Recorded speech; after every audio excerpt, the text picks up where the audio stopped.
Alright, hit the go live button. Let's see what happens.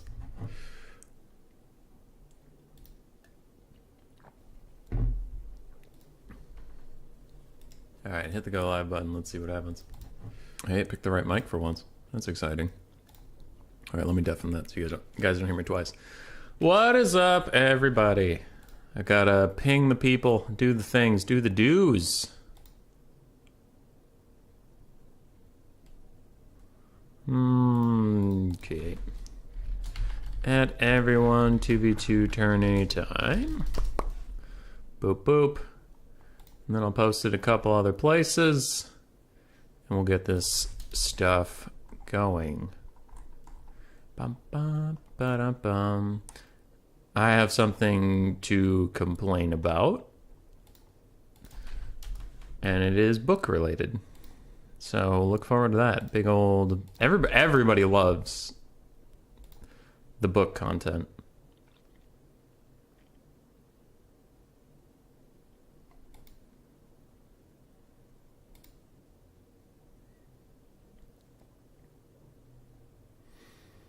Okay. Sorry. Everybody calm down. Just getting the streams up to the places they should be. Boop, boop, boop, boop. Cuden's figuring out who's doing what faction, so you're not missing anything yet. Hold on.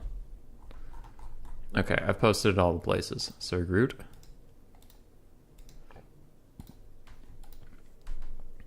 Okay.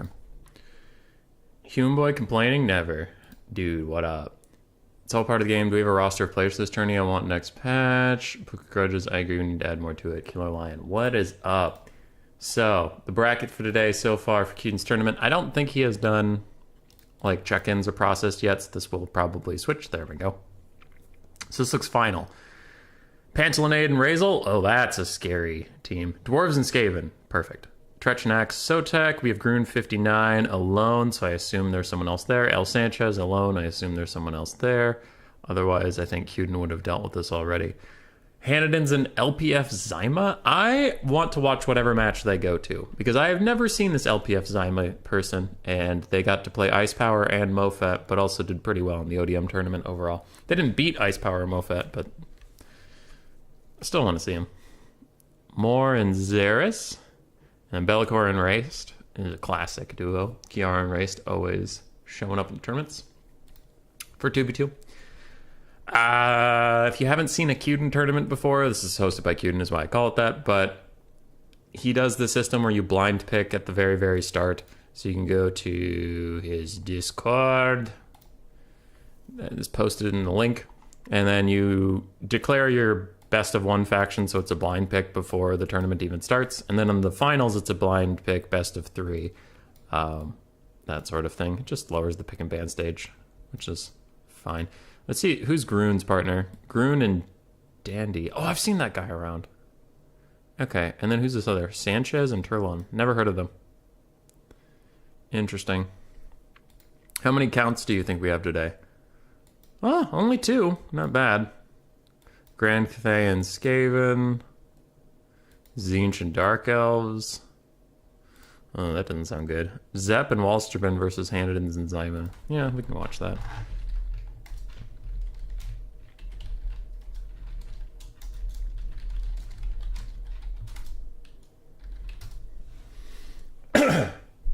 But I'm curious about this Zyma character. That's all I care about. Hanadins, Zepp, Wallsterben. Who cares? Who gives a shit? Not me. No, I'm kidding. They're all pretty cool. Alright, he's got a lobby. We'll go find it.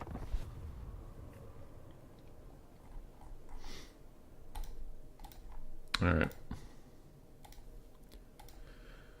This is best of one till the finals.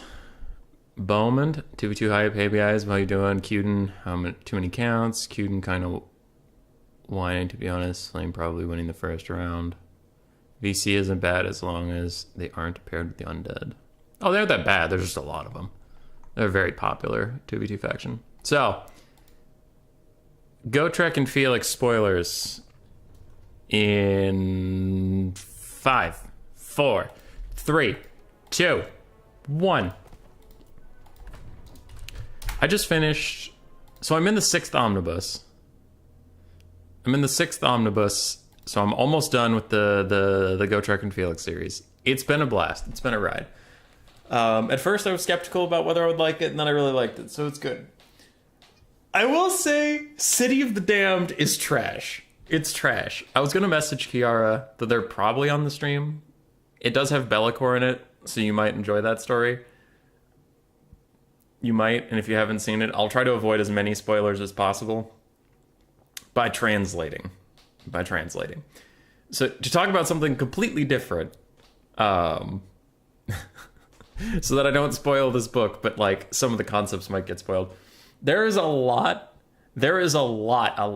of the edgy, not friendly, suspicious guy is actually the good guy. And then there's there's fucking time travel, which I almost never like in stories. Like, it has to be done really well, and I think it's overdone in fantasy and sci-fi. And that's the thing I think that annoys me, is how much it happens in fantasy, where I'm like, why do we need to time travel? Like, why?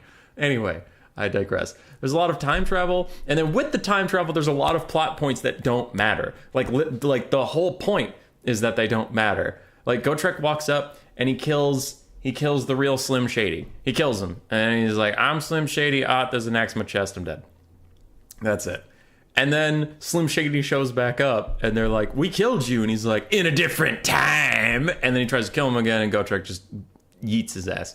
But then, so Slim Shady just keeps showing up. And I can't tell if it's supposed to be cartoon, like comic relief, or actually a serious threat. Because I'm like, I've seen them body this asshole like 4 times in this story. It doesn't matter. And every time he shows back up, they pretend it's a surprise. Like, every time he shows up and he's like, I'm Slim Shady. And Felix is like, it can't be. We killed him. And I'm like, you killed him 3 times. How are you surprised he's back the 4th? How are you surprised? It was so annoying. And then there was this character who's like, I'm the most religious, perfect person there ever was. And then in the end, like, the big bad guy takes off his mask, Scooby-Doo style, and he's like, it was me, the perfect person the whole time. And I'm like, whoa, why? And then even Bellicor turns to him and goes, why? And he's like, to defeat you, Bellicor. How was that gonna work? I don't know. Give me power. And I'm like, what? You joined Bellicor to defeat him, and when directly asked how this would accomplish that goal, you said ... I don't know. You said I don't know. And somehow Palpatine returned. The whole story was a fucking mess. It was a complete mess. It was a disaster. It was garbage. I'm so glad I'm done with it. Because I'm back on... It was one of those side stories that aren't, like, directly in the canon. Through Gotrek and Felix, if you read the omnibuses, there's, like, here's the story. It's on this line. And then, like, occasionally there will be a story that'll just, like, pop up. And the kind of annoying thing about the omnibuses is even if you read them in order, you'll get stories that aren't in order. So it's like, you know, on this progression of line, I'll turn it to the camera, like, progression of the line is here, and then like you're in book 4 territory, and there'll be a side story that actually occurred back here. So like there's a side story, and it's before Felix ever met Gotrek, and you're like, oh, okay, so this is pre-book 1. And there's a side story where Felix and Gotrek are there, but Gotrek doesn't have X scar that you know about, and you're like, oh, okay, so this story hasn't happened yet, so you kind of have to place it. So they're always a little all over the place, and this was one of those side stories, so you could technically skip it and not get hurt in the canon, because the side stories never really matter for the main canon. But it was just a complete mess. It was just awful. I heard there's a new book about Norska. Didn't Lore Master of Sotek say that fantasy was actually getting more lore somewhere somehow?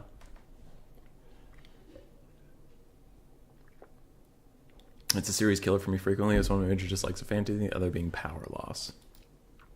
This sounds well written. Yeah, it was a disaster. In my opinion. Now, if you like that story and you're raging at me, here's my olive branch.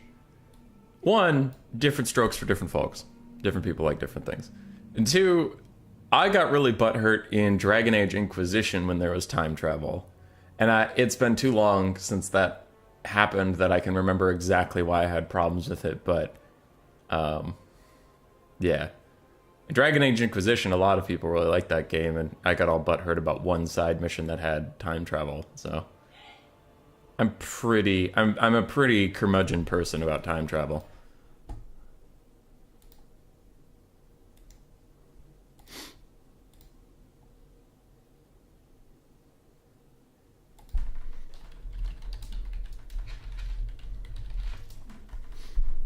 So that's my spiel.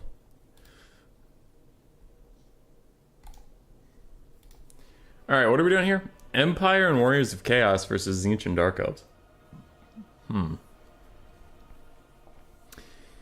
Tzeentch and Dark Elves sounds like hippity hoppity, your lord is my property. That does not sound fun to play against for trying to keep your lord alive. Aside from that, both their front lines are very expensive, so Tzeentch and the Dark Elves, Zyma inhabitants could run into some problems of just getting ground out. For the Empire and Warriors of Chaos, your infantry core is nice between the two, because you can get cheap and chipper from the Empire, you could get expensive and good from Warriors of Chaos. That's quite nice. The artillery of the Empire is unmatched by anybody else in this game. Yeah, they're the only good artillery faction here. So a strategy you could see would be the Empire taking a bunch of chaff and cannons, and then Warriors of Chaos just providing a bunch of muscle, and they make a box build and just shoot at Tzeentch and the Dark Elves, force them in. Could be. For Tzeentch and the Dark Elves, you're getting some sort of soft rush. It's hard to kite the Empire in general. Yeah. In general, it's pretty hard to kite the Empire, so you're probably going to get a soft rush. I mean, I would guess pike and shot. I'm pretending I can't see the builds right now, because I can. Probably pike and shot. The Tzeentch, I don't know. I enjoy playing Tzeentch, but I don't fully understand the Tzeentch meta yet. There are sometimes I take builds and I'm like, that worked, that was really good. And then there are other times I take a very similar build and it's like, how are all of my units dog shit and 800 gold? How come everything I have is almost 1,000 gold and all of it sucks ass? So I don't know. Tzeentch is weird. I'm still trying to feel them out. Got tired of the real-time based missions. Yeah. Didn't know there was time travel. I think it was part of the mage storyline, I think. Because it wasn't like a side quest. It was a main quest, but you could opt not to do it by going a different route.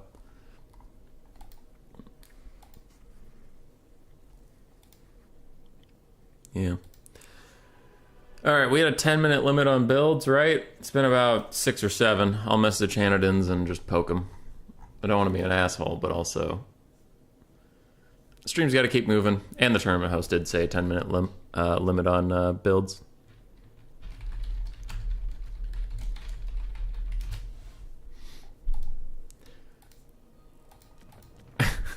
Also, behind the blocker, he literally just has his lord. That's why I singled out Hanadins. It's just his lord. This is my army. Alright. He gave me a thumbs up in Discord, and then he just threw to get, like, he is speedrunning an army, so I think he was just talking to his partner about strategy and not actually building his build, but I've just been sitting here staring at quote-unquote Sigvald the Magnificent forever.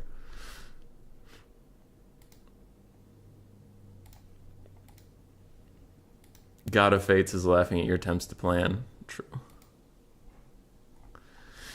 It is true.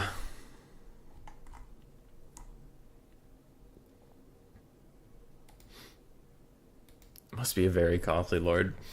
It's Kugath, but it's instead of Kugath, it's 2 Kugaths, and they can fly and cast blue fire. I thought the Kugath meta was kind of dead, but I actually had a pretty decent Nurgle player tell me yesterday that Kugath's still quite good. Tzeentch with Siggy sounds awful. Yeah.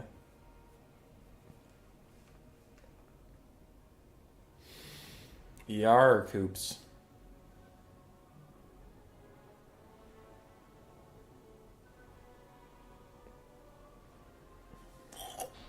Waldsterman and Zepp are ready. I'm going to take a peek at their build so I kind of know what I'm talking about when we get into the game.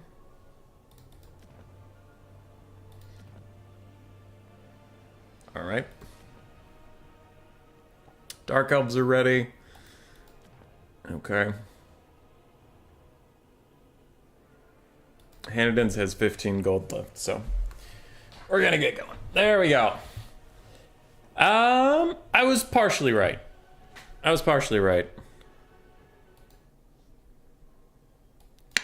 was right about the Tzeentch and Dark Elves. They're doing a push. Zugi's more of a lover than a fighter, though. Is he? Is he? If you ever fought against Sigvald, he does plenty of fighting.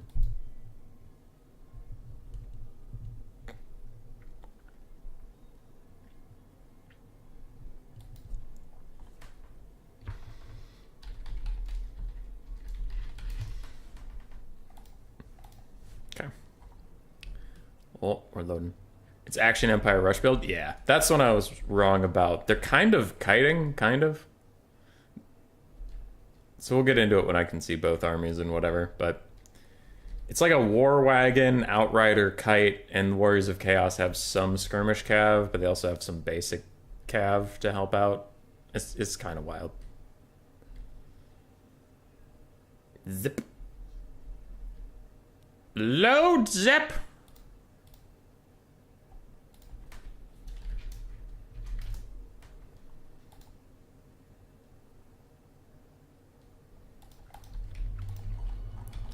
So on the Empire side, we do have... Oh, God, they moved it all. Outriders with grenade launchers, stop it.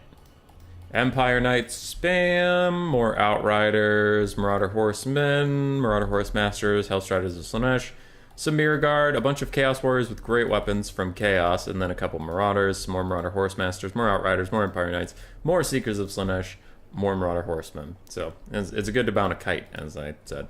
We have Marcus Wolfheart with his net and nothing else. And then aside from that, we had a Jade Wizard. There we go. Jade Wizard. Duelist below, regrowth, and Earthblood to heal up. Kolek Suneater, who I am very excited to see. We also have a Deathcaster with Fate of Yuna, Spirit Leech, and the Forbidden Rod of Hurting Oneself.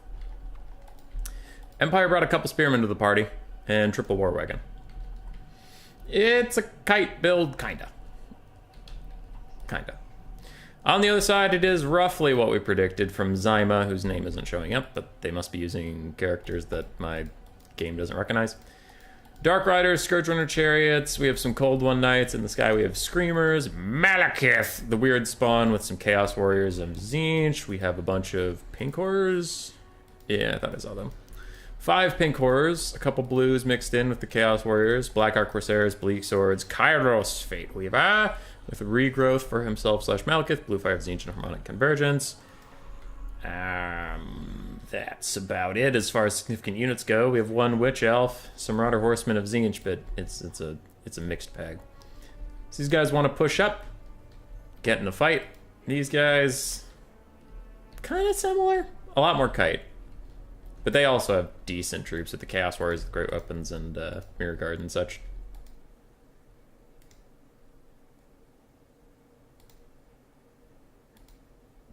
Those Spearmen are in for a bad time? Yes, they are. Collect Dung Eater? Oh, okay, Mr. Casual. Okay, you're on the fast track to getting banned from this channel forever. Alright. We thought you were cool. What do you got against Kolek Dung Eater? Look at him. He doesn't eat dung. He's sparkling. He's sparkling! Look at him!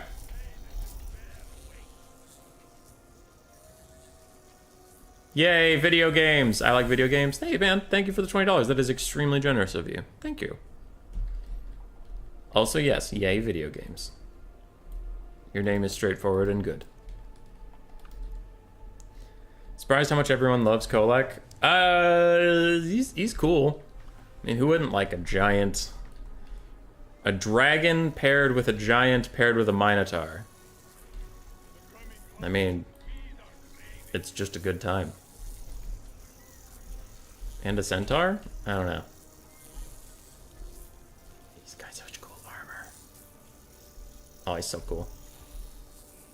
I have a ping. Is it important? Not at this moment. Alright. Both armies are set up. I think they're just talking to each other about how much they like apples.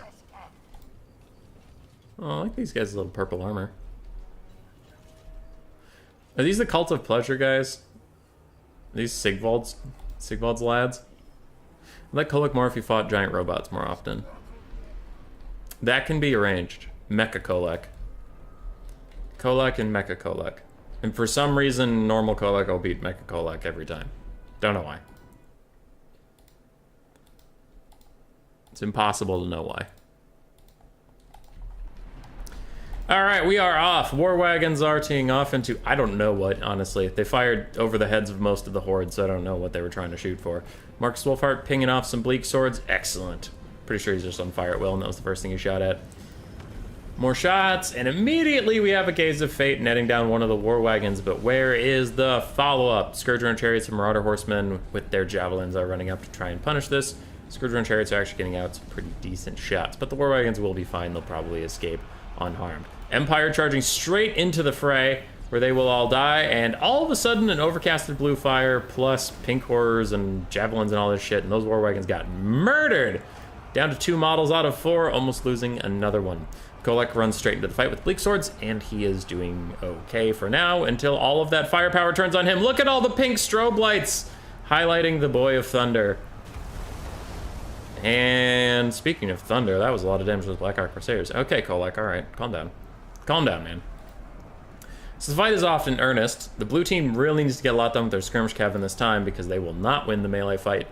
They are too outnumbered in that capacity, so they do need to be careful. Pink horrors are still making Kolek's life miserable, and we even have a soul stealer that's going to hit this whole blob of people. Marcus Wolfhart, some Chaos Warriors, and of course Kolek.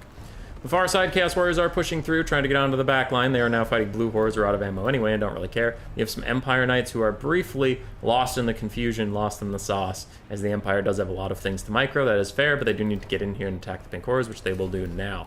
Meanwhile, big cavalry engagement on this side, where the Dark Elves are 3-2 on the Empire Knights and surrounding them, so those Empire Knights are probably going to lose and die. The Dark Elves will secure one side area. Outrider's grenade launchers taking a terrible punishment after fighting some pink horrors for a bit. They are now routing off, losing a lot of their models in the process, and is looking really rough for the blue team already. Balance of power is slightly edging towards the reds, and the damage value is also going that way. Kolek's trying to find somewhere to fight. Looks like he will find a couple Scourge-Run Chariots, but will he even get a swing off, or is he just going to run around in circles? Circles it is. Good lad. These Empire Knights are going to get Gaze of Fated, reducing their melee attack to 0. They will probably not get locked on as Mantikith. Yes, Mantikith is his official name now, and so double Screamers are just going to take them out. They'll be shut down easily. Balance power shifts further away from the blues. And what can they do? They are losing the front line. The back line has not been compromised, and their skirmish cav has definitely been compromised. Not having a great time over there. Wolfhart's relatively safe, firing away, shooting at some stuff. War wagons are doing all right after an initial pick that killed one of them quite severely, and Marauder Horsemen are still getting shot by these pink horrors.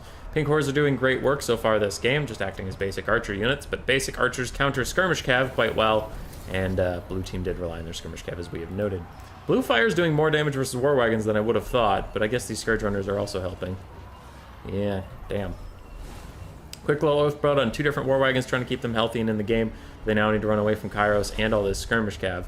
They're not enjoying that whatsoever. Marcus Wolfhart throws a quick net onto Kairos, and he's going to get attacked by a Jade Wizard and Marcus himself, but Kairos is a janky model, so even though he has 20 melee defense, I doubt he'll take that much damage in this little altercation. Soul Stealer's trying to help out some Black Ark Corsairs against Hellstriders, and it looks like it will work. Malekith is hovering ominously nearby, probably has a breath attack or a charge in him if he really wants to. And Kolek will defend Marcus Wolfhart's honor and push off the big mean bully Kairos, who's now just walking away from a Jade Wizard very casually, while pink horrors cover their escape.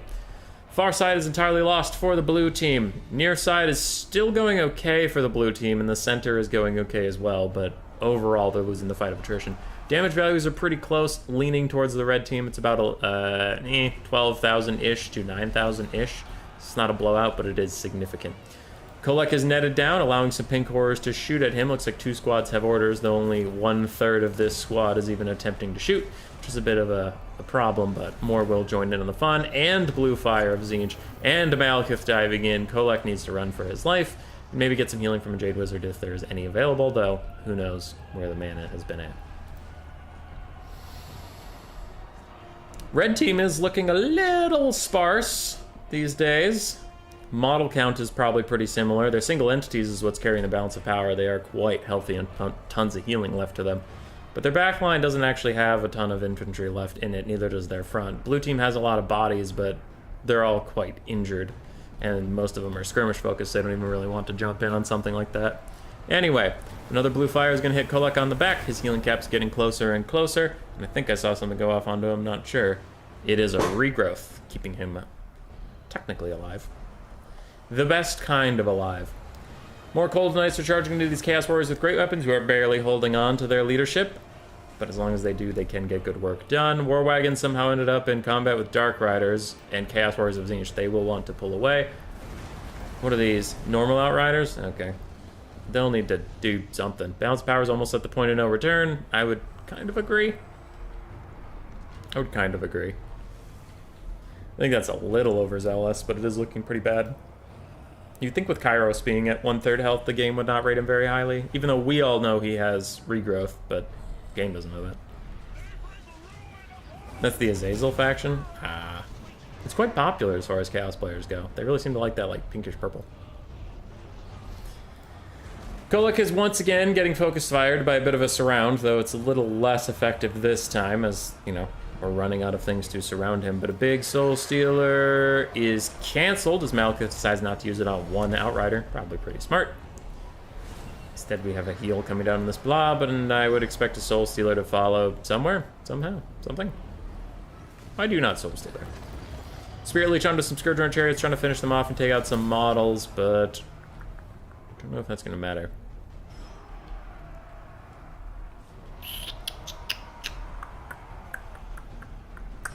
Trying to think. Blue would need something crazy to happen for them to win this game. And army losses is not that thing, so then they will get taken out.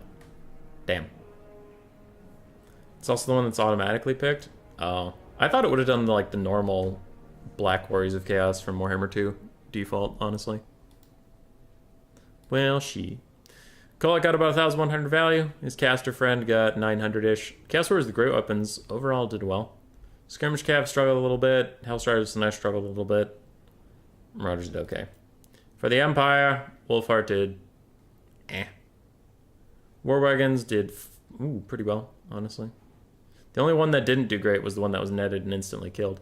Outriders, grenade launchers, and Outriders in general really struggled to get their value, though. And Empire Knights got mostly crumped. For Hanadins and Tzeentch, Kairos did okay. Weird Spawn did fine. Chaos Warriors did great. Pink Horrors did pretty well overall. Screamers also did pretty well. Skirmish Cap did great, and the Blue Horrors did just fine.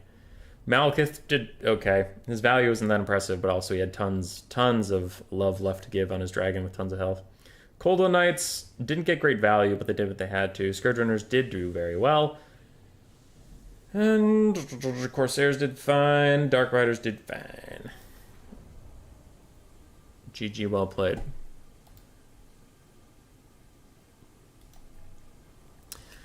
GG.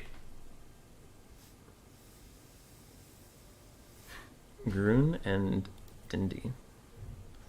That will be the next game we'll probably go to. Because if you look at the bracket, these games should have started by now, so they'll be over eventually, and we'll not see them probably. 2v2 Dom.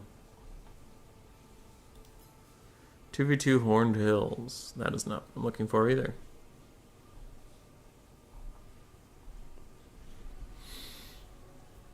Dragons, testing, ODM, land battle, Schwarzhofen. Yeah. Okay. So on this screen you can see it. With I think Flame of Odin and Tretch will be done soon, and then we'll fight Grun. So we'll probably join that game.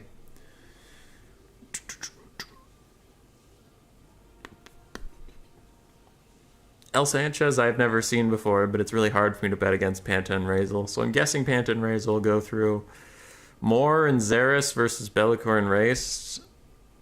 I'd honestly probably favor Bellicor and Race because this other factions was Grand Cathay and Skaven. That's going to be brutal.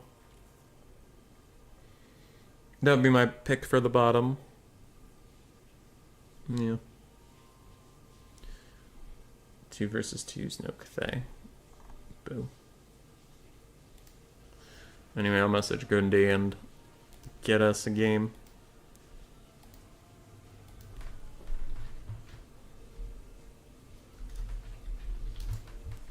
Oh.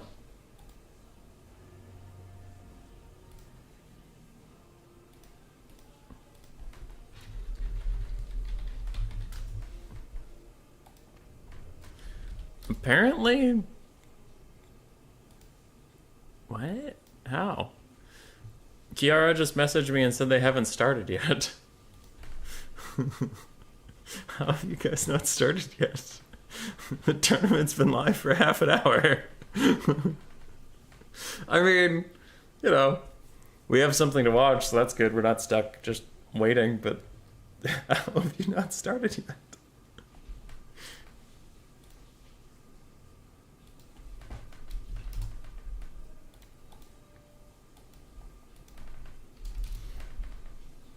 Okay. Skaven and Cathay versus Vampire Counts and Tomb Kings. That's a lot of DACA. That is a lot of DACA from the Skaven and Cathay side. Might be hard to survive that. Moore's build consists of 2 units, so we will see about that. It looks like Xeris is done.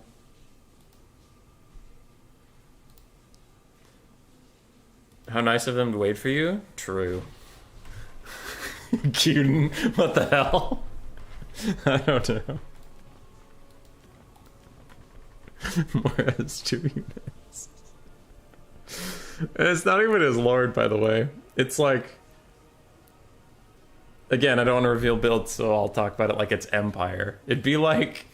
Moore is sitting here on like a spearman and a huntsman.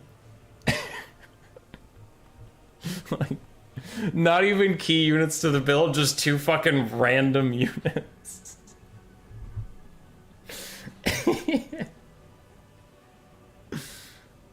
2 Necrospixes? Wow, what a cool build. I mean, I wish.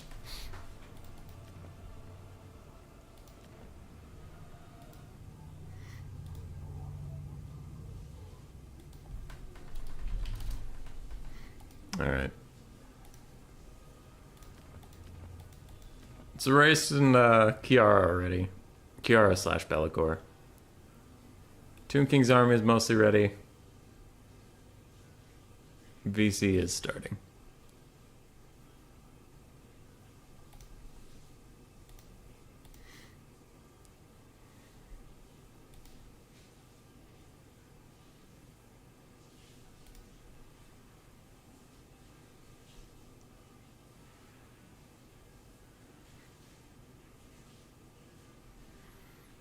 I have a notification. Why? Why are black lions bad? Black lions are bad.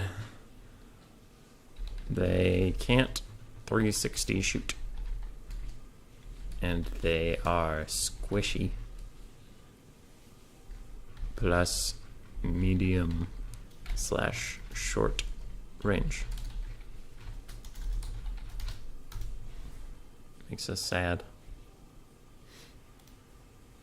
I personally really enjoy playing Cathay because their Iron Hail Gunner is something super satisfying, getting value off such a low range unit. Yeah. Cathay can be fun, and their visuals are incredible. I love their cannons. Love, love, love their cannons. The problem is just most of their stuff is way overbalanced. And their faction is designed around the harmony mechanic, which in try-hard games will incentivize you to box or blob, which is not a fun playstyle. So that's the big problem with Cathay, is it's like, yeah, if you handshake to not be abusive, they're fine to play against. They're fine. But the game does incentivize if you're min-maxing, there's a pretty gross way to play them that's just not fun.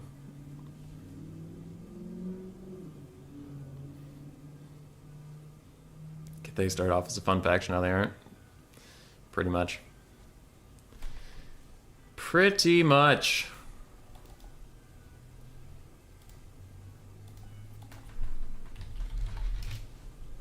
Sir Groot. Where was Sir Groot? There you are.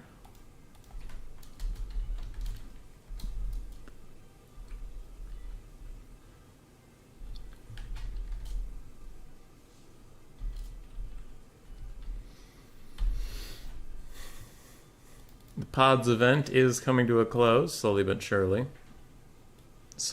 It's funny how different the groups are.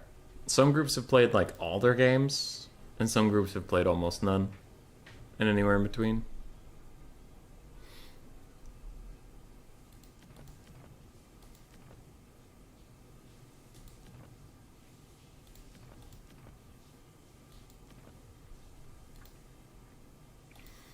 How are we doing? Panta and Razel did prevail. Tretch and Act Sotek are still fighting against Flame of Udin, so it's up in the air. Over there. Dowie and Skaven. Could have Grand Cathay and Skaven versus Dowie and Skaven, which would be very, very silly. We will see. And it's funny, if Moore and Xeris win this, they'll have to fight pretty much the same thing again. Dwarves and Skaven versus Cathay and Skaven, so. Rip.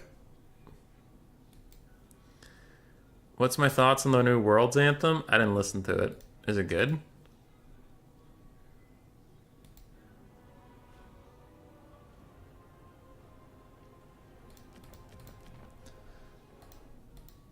Where is it? Worlds 2022 song.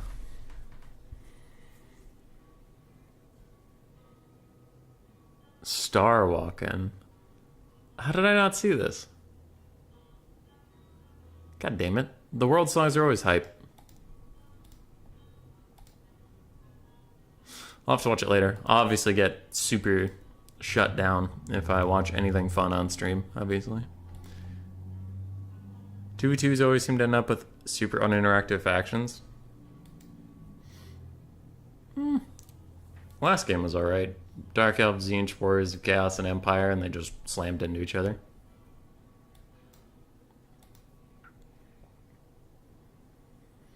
You like it, but just like Little Nas X? Dude, that shit starts Thursday. Starts Thursday! I'm excited! North America's gonna do it! We're gonna win Worlds. Easy. Easy.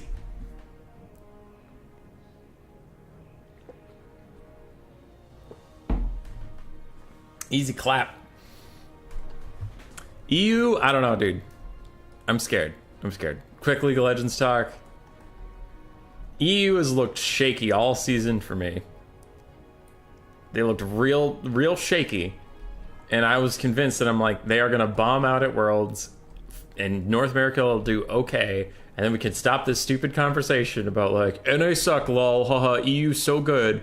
And it's like, in the last 3 or 4 international events, EU has done just about as well as NA results-wise, so we're not that different, like, calm down. And then playoffs happened, and NA playoffs was hype, but it was hype because a lot of the really good teams all of a sudden looked pretty for a good amount. Cloud9 looked crazy, but that's funny because they were supposed to be a bad team, and then they looked really good. And they looked really good all the way through all of a sudden. EG fell apart because Danny had some mental health issues that was very unfortunate. TL always looked and they just never stopped looking and 100 Thieves continued their looking So it was like, oh, okay, we kind of faltered in playoffs a little bit, and now I'm a little nervous. And G2 looks like they woke up, but then they got bombed out in finals, so I don't know what happened there. So now I just don't know. Like, going into playoffs, I was like, we're going to do good. We're going to do good. It's going to be good. Now, we won't win Worlds, but that's not what you should expect as a Western fan. You should just be like, you know what? We're going to have some good games. It's going to be good. After our playoffs, I'm like, I don't know anymore. And after the EU playoffs, I'm like, I don't even I didn't know about you guys, and I really don't know about you guys. Your playoffs were fucked up. Let's see if NA gets out of groups. Yeah. What up, Pantalonade? In the Worlds trailer, they put Core JJ, which makes 4 years in a row where a player in the trailer didn't make it to Worlds. Oh, that is tragic. Oh, that is... Ooh, why would you... I mean, I get they have to record that stuff ahead of time, but oh, come on. We knew TL was out at least, like, what, last week? 2 weeks ago? They had to make it that far ahead of time? Damn. Anyway, I should do my actual job. On the Tomb Kings and Vampire Count side, they're more set up, so I'll just talk about them. We have 4 Carrion in the sky. Looks like we have a front line of Crypt Horrors and Graveguard. Some Vargulfs and Necromancer who's going to stroke his rod in the woods and has a zombie summon. And Skeleton Warriors, Skeleton Chariots, Aachen the Black. More Skeleton Warriors, Skeleton Spearmen, Zombies across the front line. More Graveguard in the back. And a Corpse Cart. Some Nekar Horsemen. We have Tomb Scorpions, a Strigoi Vampire Lord. Haven't seen you guys in a long time. With the Crypt Horror / Crypt Ghoul summon. If you overcast it, it's Crypt Horror. If you undercast it, it's Crypt Ghoul. Gaze in the Gash, Invocation to Heck, and the World King of Ushuran. It's a self-heal. It's pretty good. Some more Fellbats, so a lot of flying units. Skeleton Chariots. We have some melee Ushapti, more Horsemen. It's a rush. It's a very rushy rush. I think I said Tomb Scorpions, but we have Tomb Scorpions too. So, like, no ranged for Moore and Zeres. And it looks like we're going to have some lag, because even in the army setup we're having lag, and that's not a great sign. What up, Daniel? It is animated, so it took a little bit of time. Oh, yep, okay. I didn't know it was animated. Yeah, if it's animated, that makes 100% sense. I thought you meant, like, they had the players, you know, posing with their arms crossed or whatever, and then it's like fucking Core JJ, and he's not even there. Okay, yeah, I take it back. Yep, you win. You win this round. For Cathay and Skaven, we have Meow Ying with her regrowth, Talons of Night, and then that's it. Otherwise, transforming and such. Jade Warrior frontline backed up with Jade Warrior Crossmen and Crane Gunners to give them their bonus. We have Celestial Dragon Crossmen, a whole bunch of Night Runners with Slingers, Jezzails, Rattling Guns? Rattling Guns have been very disappointing as of late. They tend to not shoot, or when they do shoot, miss horribly for no reason. So I don't know. I'm a Debbie Downer on Rattling Guns recently, so we'll see if they actually do any good. Fine Arts of Spears, Peasant Long Spearmen along the back line, Skaven Slaves. We have the Council Guard, more Peasant Long Spears, Skaven Slaves, Night Runners. We have double Warp Lightning Cannon, one of which is it could zap. We do have a Terracotta Sentinel for an unbreakable, armor-piercing big boy. Warlock Engineer with what? Just Howling Warp Gale. Okay. And then a Grey Seer of Plague with Pestilent Breath and Vermintide. Cool. It's a massive infantry and box. 3,300 troops versus 2,900, to be fair. So it's a gigantic battle. Both... all sides went very big. Yes. Looking at the builds, it is really hard for me to imagine anything getting past this amount of firepower. End of sentence. I'm very conflicted. One side brought a Terracotta Sentinel, the other side brought a Strigoi Ghoul King. Both are cool. Yeah. I don't know who to root for. Strigoi Ghoul Kings are very cool. Look at them. Look at them. Terrorgeists are kind of fucked, though. They're like a cool mount, but they've disappointed me so many times that I stopped thinking they were cool. I generally prefer dragons. Terrorgeists are just dragons' poopy cousins.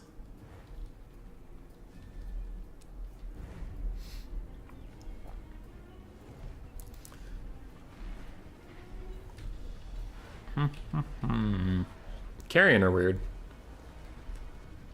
Carrion appeared in a Gotrek and Felix novel, and that one was pretty good. If you know what I'm talking about, good for you. They were fun. On the other hand, it's Cathay and Vamps. Is there anyone to root for? It's Skaven.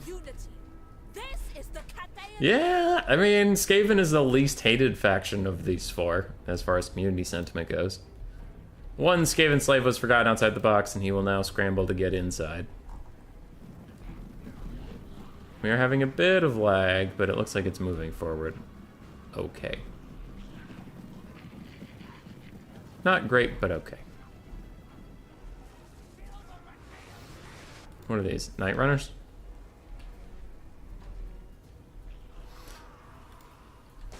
Oh, they have cool little face masks. I never actually stopped and looked at a Night Runner model.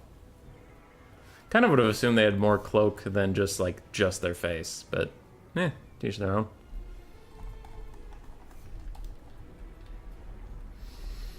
Uh-oh. Uh-oh. It's a slideshow.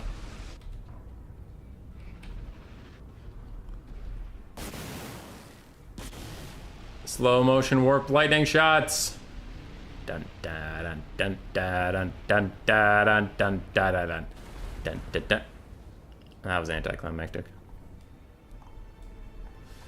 Whoa. Oh, those are crane gunners. Those look kind of like the slinger pebbles, honestly, and I thought slingers were somehow firing this far away. Which is actually still kind of insane, because look how far outside of their range they're firing at these, carrion. I think they were inside the range and flew out, then it was just funny. Bullets are still traveling. This gave them too many trick plans for me to like them, always stab slicing in the back. Well, that is exactly why you should like them. With their first salvos of crane gunners and warp lightning cannons, these guys have gotten 2 gold value. Didn't this happen the last time you spectated these two? Yep. Yep, yep, yep.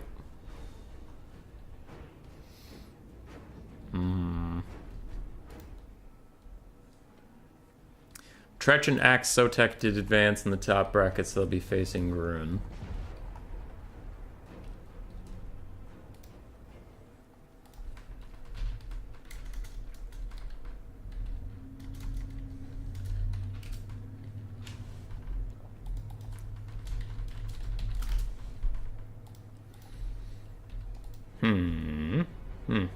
Two gold value is more than I've earned today. That's fair. 92! Gigantic spike in damage value. Crazy, crazy valuations. Just nuts. Just wild.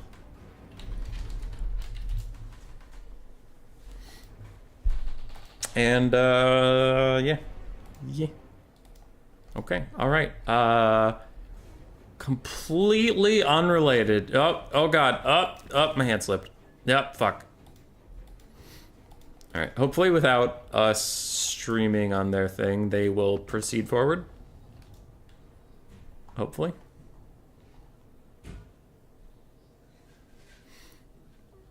That is nothing against the players, but it was going so slow that streaming it would have been nearly impossible, and also, you know, adding a 5th person can't be helping, so I will just get out of their way.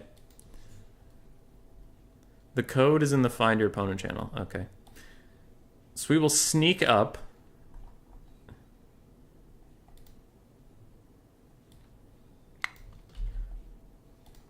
And don't worry, I didn't leave a game that existed just to sit in a lobby. Not a lobby, sitting in a menu. I made sure there was another game. We will say hello to this one. Grun59 and Odium Tretch / Axe Sotek. There's nothing against the previous game, it was just laggy as shit. Boop. So we're here. Oh, look at Tretch's new picture. Look at it. Look at that. Look at the little guy. Oh, I love it. Didn't he just... I can't tell what that is. It looks kind of like a rat or a cat, like a stuffed something. What do we have? Greenskins, Ogre Kingdoms versus Vampire Coast and Skaven. Oh. Greenskins, Ogre Kingdoms is an unconventional pairing. Neither of those factions is considered particularly strong at the moment. So we'll see what they want to do. We'll also see if it is super laggy. What up, Asorkin? I solved my occasional lag with a VPN. True. Pantalone, do you want a replay?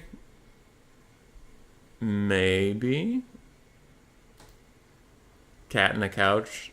Oh, that is what it looks like. In before you leaving crashes their game. We had a different one where I left and nothing bad happened, but that was pretty unsustainable to watch. We had been in that room for like 5 or 6 minutes, and it had been 45 seconds in game time.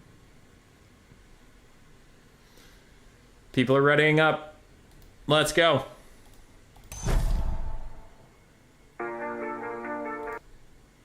That's as much of the Lil Nas X song as I'm allowed to play. And we're going! Fingers crossed, no lag.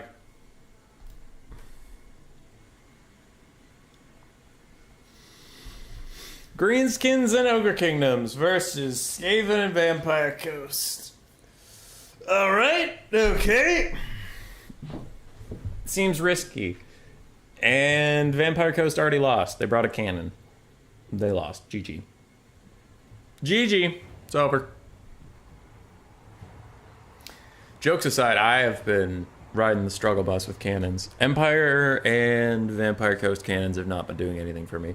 I was playing against... Crap. Who was it? Strat game? Somebody. And I had 2 Vampire Coast cannons focusing on a Dragon Prince the entire game. They got half of their ammunition out. Half of their ammo. So that is not, oh, your cannons just weren't firing. They got half of their ammo out on Dragon Princes. Half of their ammo. At the end of the game...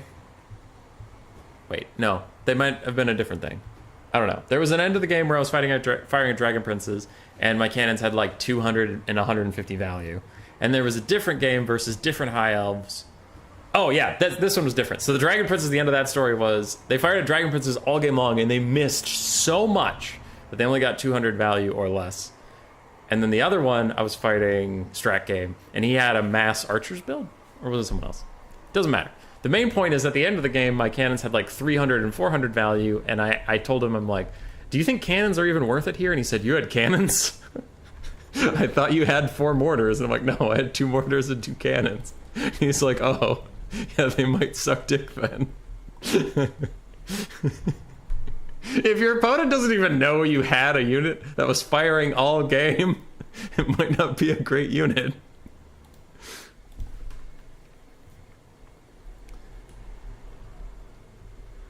It was unwatchable. I'm just saying sometimes the player respect leaving crash the game for everyone because CA. True. Coast Cannon looks fine to me. The Empire's one kind of trash. Okay. Alright. Focusing up. So, for Greenskins and Ogres, we have a rush build. We have Azhag the Slaughterer in the sky with Aspect of the Dread Knight to give magic damage and some Spirit Leech. Savage Orc Biggins, some Noblars, Stone Trolls, Sky Striders, the Crushers RWR, plus 2 more Crushers in the forest. That is a Will Francesco approved build. If he's here in the audience, this is for you, Will. Otherwise, it's Noblars and Goblins, an unlikely pairing, because Noblars fled the Greenskins for the Ogres because they didn't want to be abused anymore.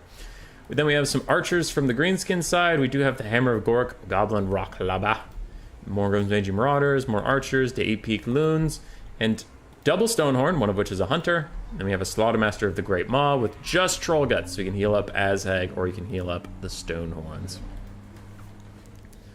2 minutes was them earning that 92 value after the match started too. True.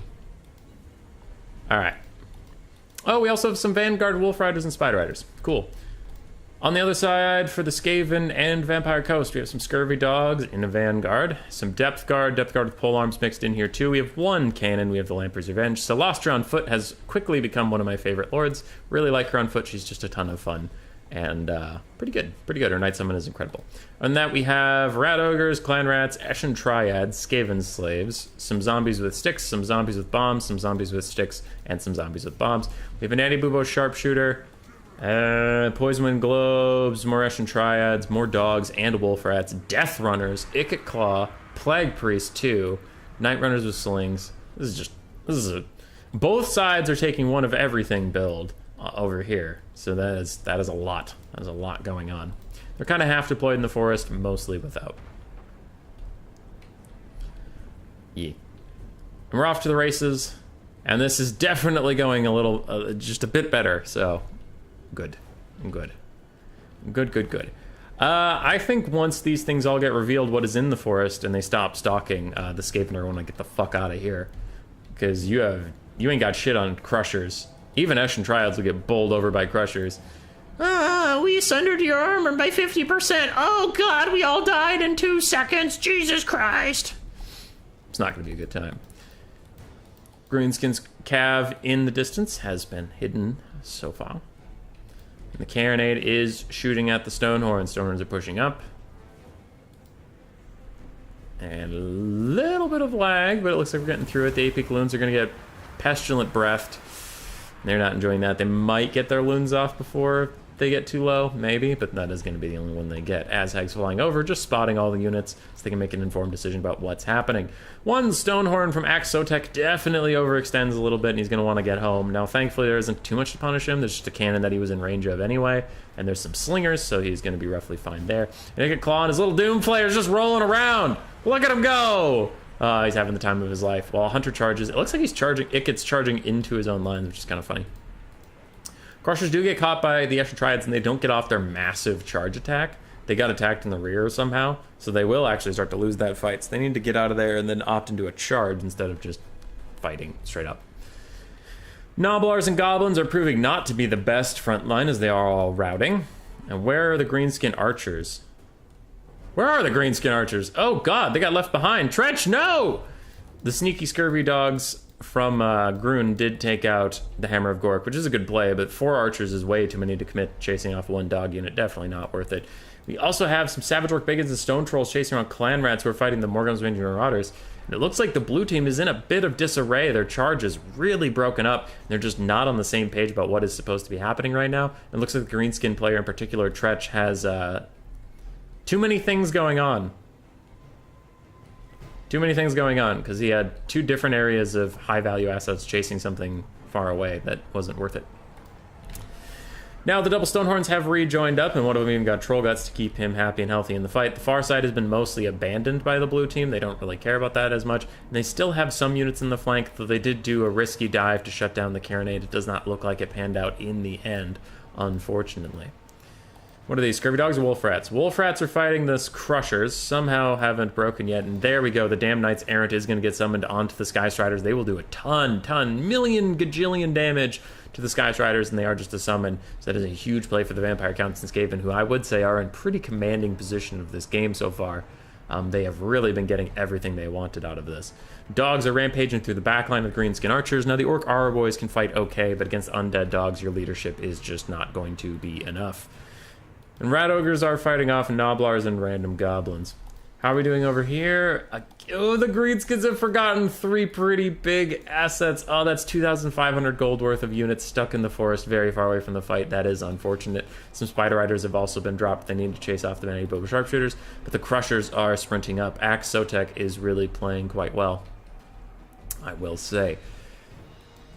Unfortunately, as we said, with the Sky Striders getting stuck in these damn Knights Errant, you can see that they just got work done and they're now running off. The Hunter has taken a lot of damage too in the Skaven and Vampire Coast. While the damage values are very similar for both sides, it's just the trades are going so well for them. They've taken out a lot of the blue assets that are super important. What is this then? More Crushers running off from the woods. These woods are the bane of the blue team. The blue team hates these woods. All my homies hate those woods. Now, Dogs and Lampert's Revenge are still taking out archers with most of their time. Where'd that other dog unit go? I don't know where they went. I don't know anything. Oh, here they are. They're trying to chase off this hunter. That could work, I guess, as long as you don't go stalked. If you ever go stalked, it's going to rally right in front of you and then kill you. Azhag's chilling in the woods. And Tretch is normally a really good player.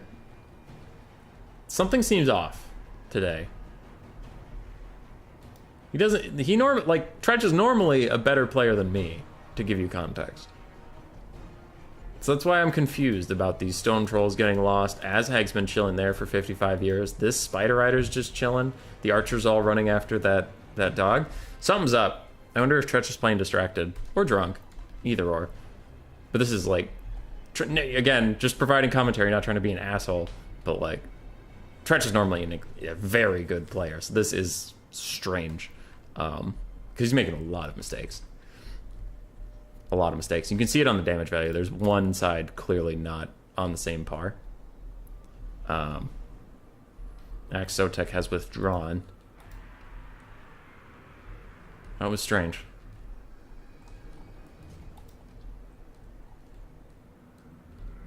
I have a ping. What's it about? Oh, Tretch lost Wi-Fi. Okay. So yeah, Tretch's internet disconnected.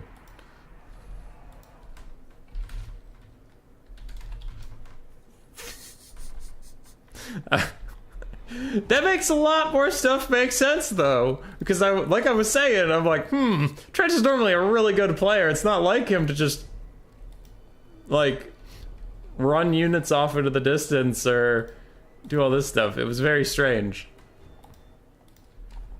Nagash whispers a bunch of weird orders into Az's head to make them lose. Stop it, Hat! I know! Yeah, okay. This makes sense. Tretch is a much better player than me. Yeah. No, that's why, like, you never want to just roast somebody. But, like, my brain was just... And now that... Okay, so the story is the Greenskin player lost internet connection about a third of the way into this game, which is why it's been so weird. So now that I know that, I'm not actually flaming Tretch, I can speak my mind. Yeah, I was like, how is Tretch playing so horribly? Like, this guy isn't normally like this. Out of these 4 players, I would guess he's the best player here out of the 4, just, like, honestly. And he's playing horribly. Like, what is going on with these stone trolls? What is going on with these Savage Orc Biggins? Aztec hasn't done shit. Like, Tretch, are you okay, dude? Exotech is desperately trying to pretty much 1v2.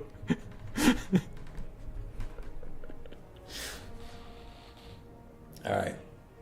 So we lost Tretch.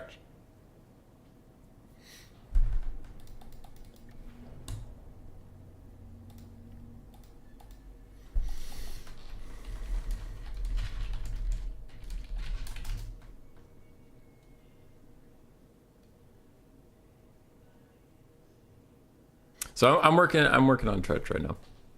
Hold on.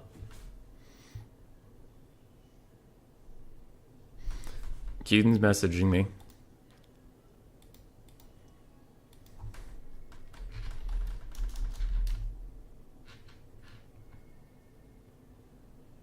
We're just gonna figure it out for a second.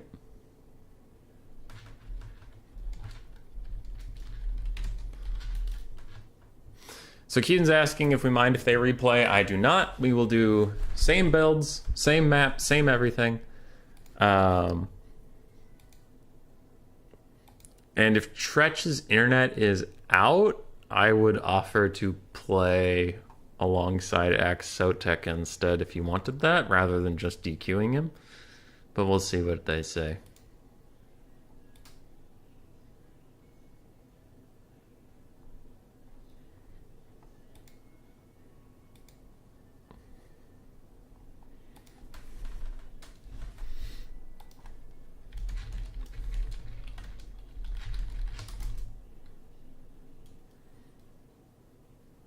Sorry about the delay.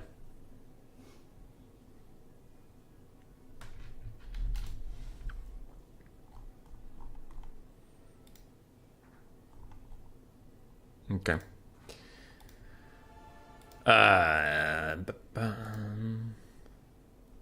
What to do in the meantime? I don't know. Oops. Can't listen to that. Is the animation at least good?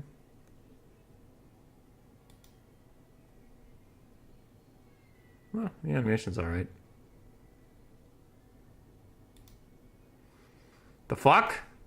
Why are we making rogue idols?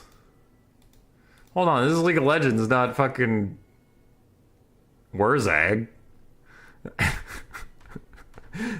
I know League of Legends ripped off Dota 2, but now they're ripping off fucking Greenskin, Grim in the Grave.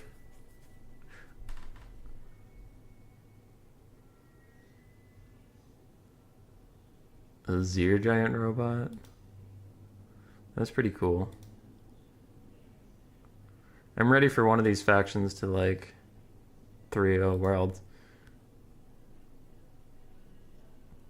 Is that little Nas X in the middle? Holy shit. Wait, who is that on the right with the Twisted Fate? Is that, like, the Fnatic mid laner? Didn't that guy have a really shit playoffs? Like, wasn't it a meme that his Twisted Fate was really bad? I mean, no, he's not always that way, but that was... Unless I'm thinking of the wrong thing.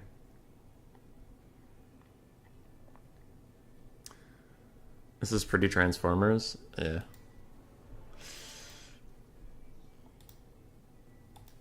Okay. So Tretch just got his Wi-Fi back.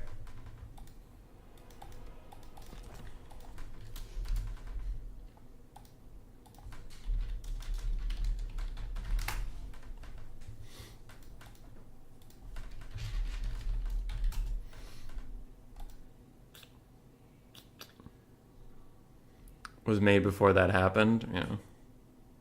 Was it spring or was it this summer that there was like a meme about Fnatic? I think it was Fnatic, where they got reverse swept and they just kept picking Twisted Fate like no matter what, and it never worked and it just looked terrible. Or was because that feels like a really long time ago, not just this playoffs.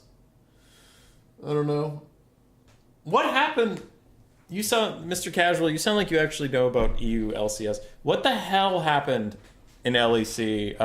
How did when I looked at the groups draw, I saw G2 was in a pretty rough group, and I told my brother, I'm like, oh, both North American and EU #1 seeds are totally fucked. That's pretty funny. And then I learned that G2 lost their finals, and I was like, what? When did that happen? It was 0-3? Whose tourney is this? This is Cuden's. Cuden's land battle 2v2s. More like lag battles 2v2s. Got him. Oh, shit happens.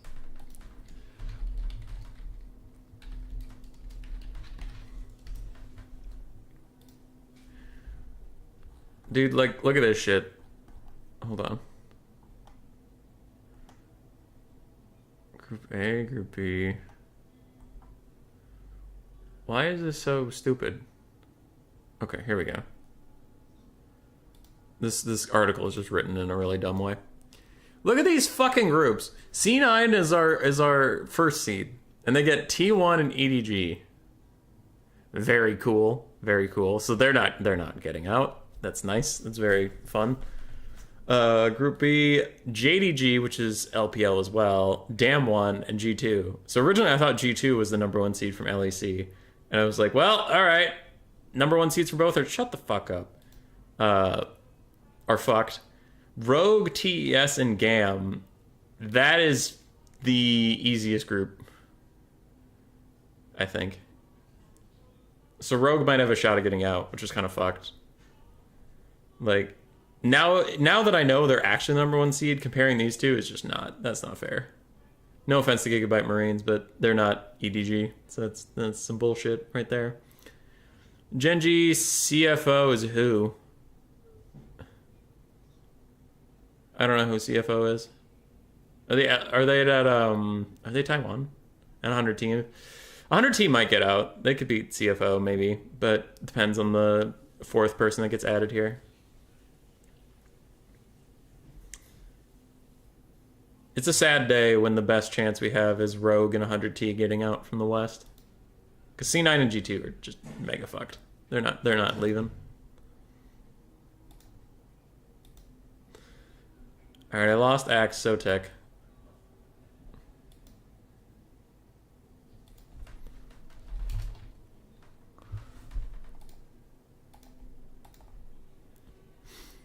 So Tretch's internet is dead.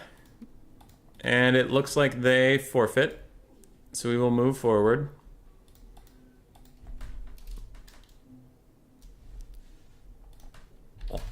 You got a lobby. We will fight with Hanadins and Zyma again. We saw them before. It's going to be that Zinch Dark Elf pairing.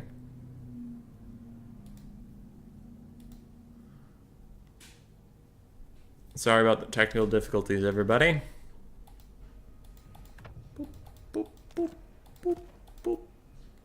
Give me spec slot. Give me spec slot. Come here. 2v2 semi-1. There's the spectator slot. Fuck yeah.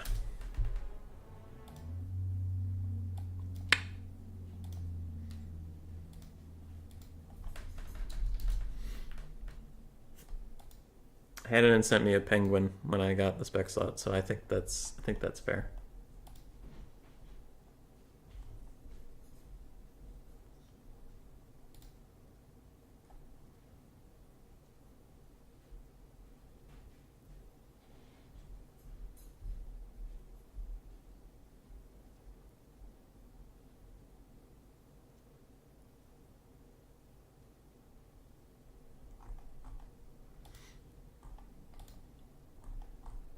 Okay. Sorry, I was just checking on some things. How are you people? CFO is Taiwan. G2 lost to Rogue. 3-0. Yeah, Coops. I'm just finding things to talk about while we lobby hop. T1 and EG are both previous world winners. Yep. Grubby is getting into Dota now.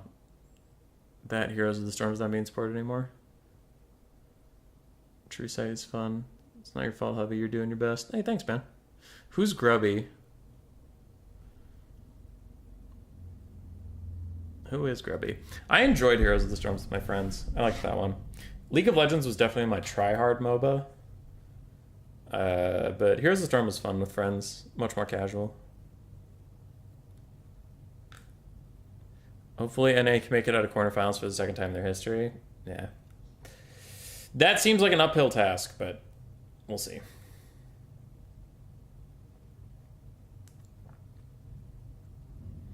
We will see. The current Worlds format's tricky because there's 4 LPL and 4 LCK, so those are pretty much favored to be the quarterfinals are 4 LPL and 4 LCK. He's a Warcraft 3 streamer. Oh.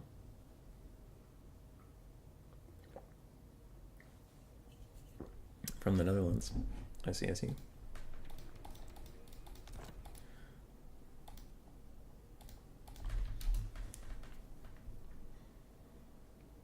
I just sent Grun the invite code. Alright, he's here.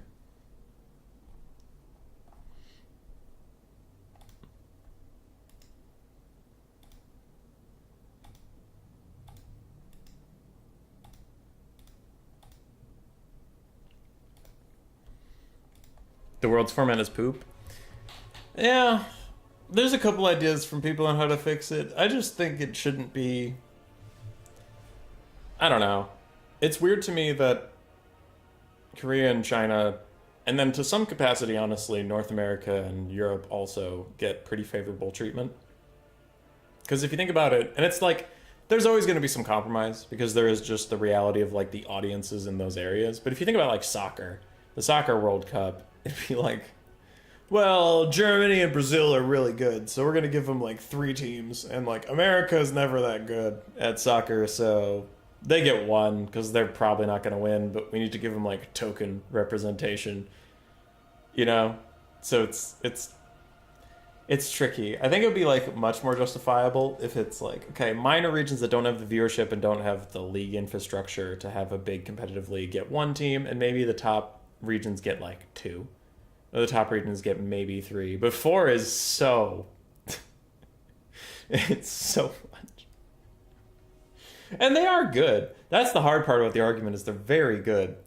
Like, the 4th seed of LCK versus the 1st seed of Japan would always be LCK favored. Just every single time. So it like, skill-wise, there is a significant gap, but it's just funny from a viewership perspective of like, and DFM lost, Japan is out of the World Cup. Oh, Damn One Gaming lost? Well, thank God they still have Genji, SKT, and another one. Oh, another one lost? Alright, they still have SKT and Genji.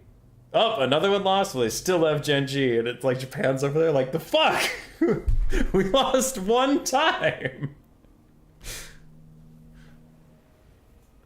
Outside of Europe and South America, no team is winning the World Cup. In football World Cup, there's only 1 team per country. They're national teams. Ignorant Americans.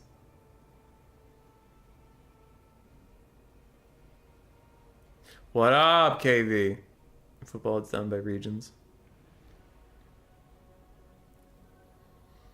Yeah, football, it's done, like American football, it's done by regions. In the worldwide football, being soccer for Americans, there's only one team per country, their national teams. Yeah. Yeah, that's what I'm talking about, though. Is why I was saying, if the League of Legends Worlds format, like, if you took the soccer / football Worlds format and adapted it to be the League of Legends Worlds format, it'd be like, for some reason, the teams, the regions the teams came from that won in the past get more teams into the World Cup than everywhere else. And if you're traditionally bad at football / soccer, you get less seeds for some reason, because the League of Legends format is like pretty stilted. Though again, to be fair, it's like, well, if you look at viewership / the league scene in Korea and China versus Japan, it's like, okay, well, that might be why they get more seeds, but 4 seems like a lot. I was talking about countries.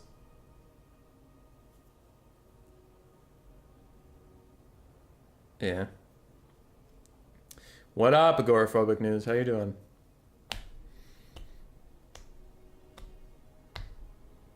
You mean worldwide soccer? Sure. Yeah. WWC. Yeah, of course. KV waving from the trees.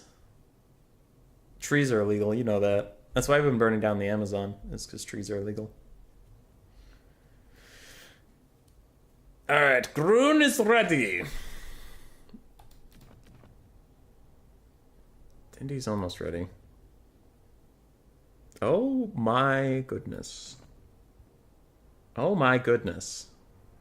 Is that allowed? Is that allowed? Zyma's ready-ish. 0 gold spend, so why would you ever touch it? It's a 0 gold spend, just leave it alone. There are certain factions that are just absolute assholes about their pricing. Their pricing. Just terrible. I was trying to think.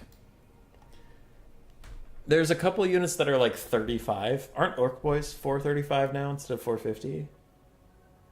That makes getting a 0 gold spend as Greenskins so hard. Just these obnoxious ass numbers in the middle of nowhere. Ugh. 50s or 0s, please. Maybe 25s. I will accept 25s. But not 35s. Or numbers that don't even end in 5. Honestly, are also pretty toxic.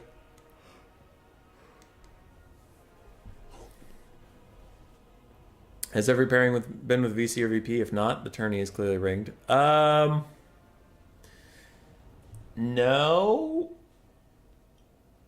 No. We had a Chaos Dark Elves Tzeentch Empire. So, no.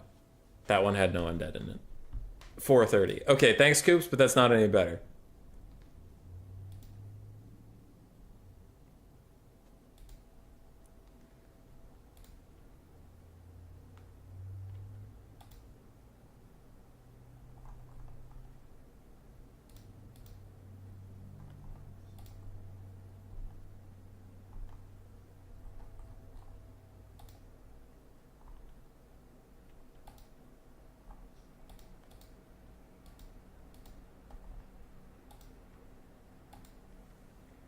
Okay. We are in, and I just realized I have to make a note for myself quick.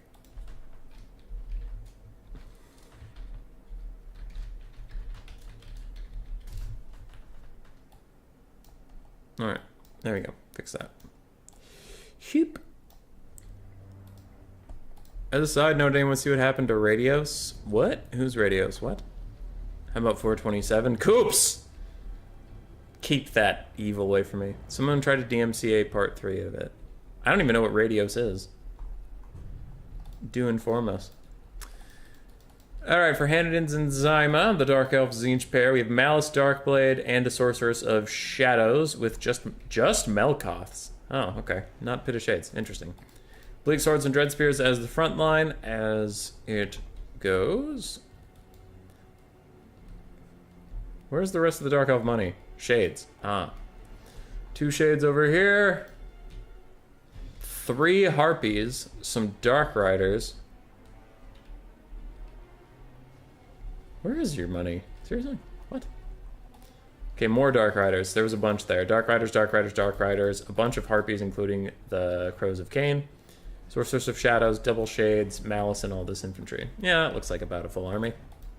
On the other side, we have 5 Pink Horrors, 4 Blue Horrors, some Chaos Warriors with Halberds, and some Forsaken, plus the Weird Spawn.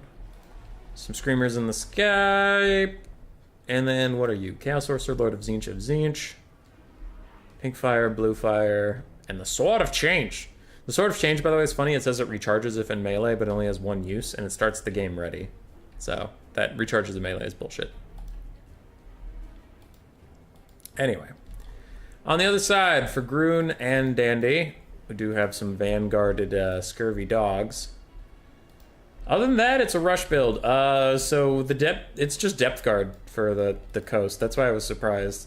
It was, I don't know where the rest of their depth guard went. Maybe they changed it a little bit, but it was 4 depth guard regular. Now it's only 3, and then 2 depth guard with pole arms. Then we have the Lamprey's Revenge, plus some animated hulks, Salastra, and dogs. For the Skaven, we have some Skaven slaves that are actually still here. Rat ogres, and then a bunch of Eshin stuff. Death Runners, Eshin Triads, Gutter Runners, Night Runners with slings. We have an Eshin Sorcerer with Black Whirlwind, Armor of Darkness, and Brittlebone. Oh my god. Okay, that is a lot. That's a lot of spells, my friend. More Death Runners, more Slingers, more Triads, more Dogs, and Deathmaster Snitch. So it's an Eshin Vanguard plus Depth Guard rush versus a pretty standard army. Yes. It's a total conversion mod for Total War games.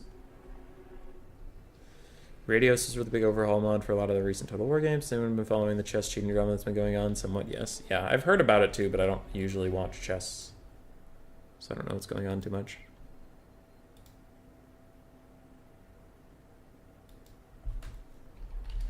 Okay.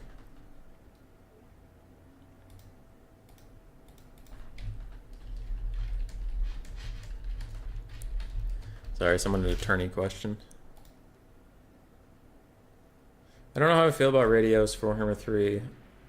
3 of any 1 ROR is odd. Oh, so you could actually recruit multiple of regiments for now? Yeah. I wouldn't love that, but I'm not a huge mod person, so maybe I'm not the person to talk to. Scurvy Dogs from Garoon, immediately told to run the fuck away, as Dark Riders are right behind them, but it looks like these doggos will be okay. Maybe? Uh-oh, maybe? Sorcerer Lord of Tzeentch is faster. Run, dogs, run! Though they can't break off the map or anything, they're undead. The Eshin advance is coming. The Dark Elves and Tzeentch turn to prepare for the onslaught of doom. Personally, I think the Red Army has a significant advantage, but who knows? Maybe Eshin is more crafty than I gave them credit for. Maybe the Depth Guard are the new heroes we need. Maybe they'll get shot by a bunch of pink horrors and this game will be over rather quickly. Who knows? Too many possibilities to keep track of. So 3 Dalian Quarter is a meme. Radius just makes the factions too samey for me. Oh god, the Crows of Cain got completely fucked. Alright, goodbye 650 gold unit. Meanwhile, the Depth Guard are getting into range. They are now charging in. They are currently getting blasted with the laser light show, the likes of which has never been seen before by mortal man. They're already down to half HP, and it's going lower. But we have 1 Scurvy Dog sneaking in, getting in here. Thankfully, the Pink Horrors are actually pretty okay in melee, and they're unbreakable because they're demons, so they're going to be just fine, and these halberds will soon go kill those doggos. The Eshin advance has come, plus the Depth Guard rush is going off. Okay, I mean, Lamprey's Revenge is taking a ton of damage because they're regen stuff, so they have weakness to fire damage, and all of this is fire and magic damage, so they're not having a good time at all. This Depth Guard is almost dead. You can see that the damage value balance of power is roughly similar right now. Wolf Rats of Poison ran in versus the Weird Spawn, they ran back out. Oh, I want to see a blob punishment spell of some kind in this area. Is the Black Whirlwind in range? Is the Black Whirlwind in range? Somebody give me a Black Whirlwind. Oh god, who's that cast on? Because it's cast on your direct dogs, and it's the Black Whirlwind! Oh my god! It's getting so much value! No, it's not, because it's a pretty bad spell, but it's trying. It's a pretty bad spell, you guys. Like, that was as perfect of a spell as you can get, and it just did jack diddly fuck. Alright, Damned Knights Errant are summoned into the backline. They do have magic damage, plus armor piercing, so they can tear through anything that is back here easily. Good for them. And the red team is in mass rout. Blue team is ascendant on the balance of power. They're pushing back the red team. Could this be the way to go?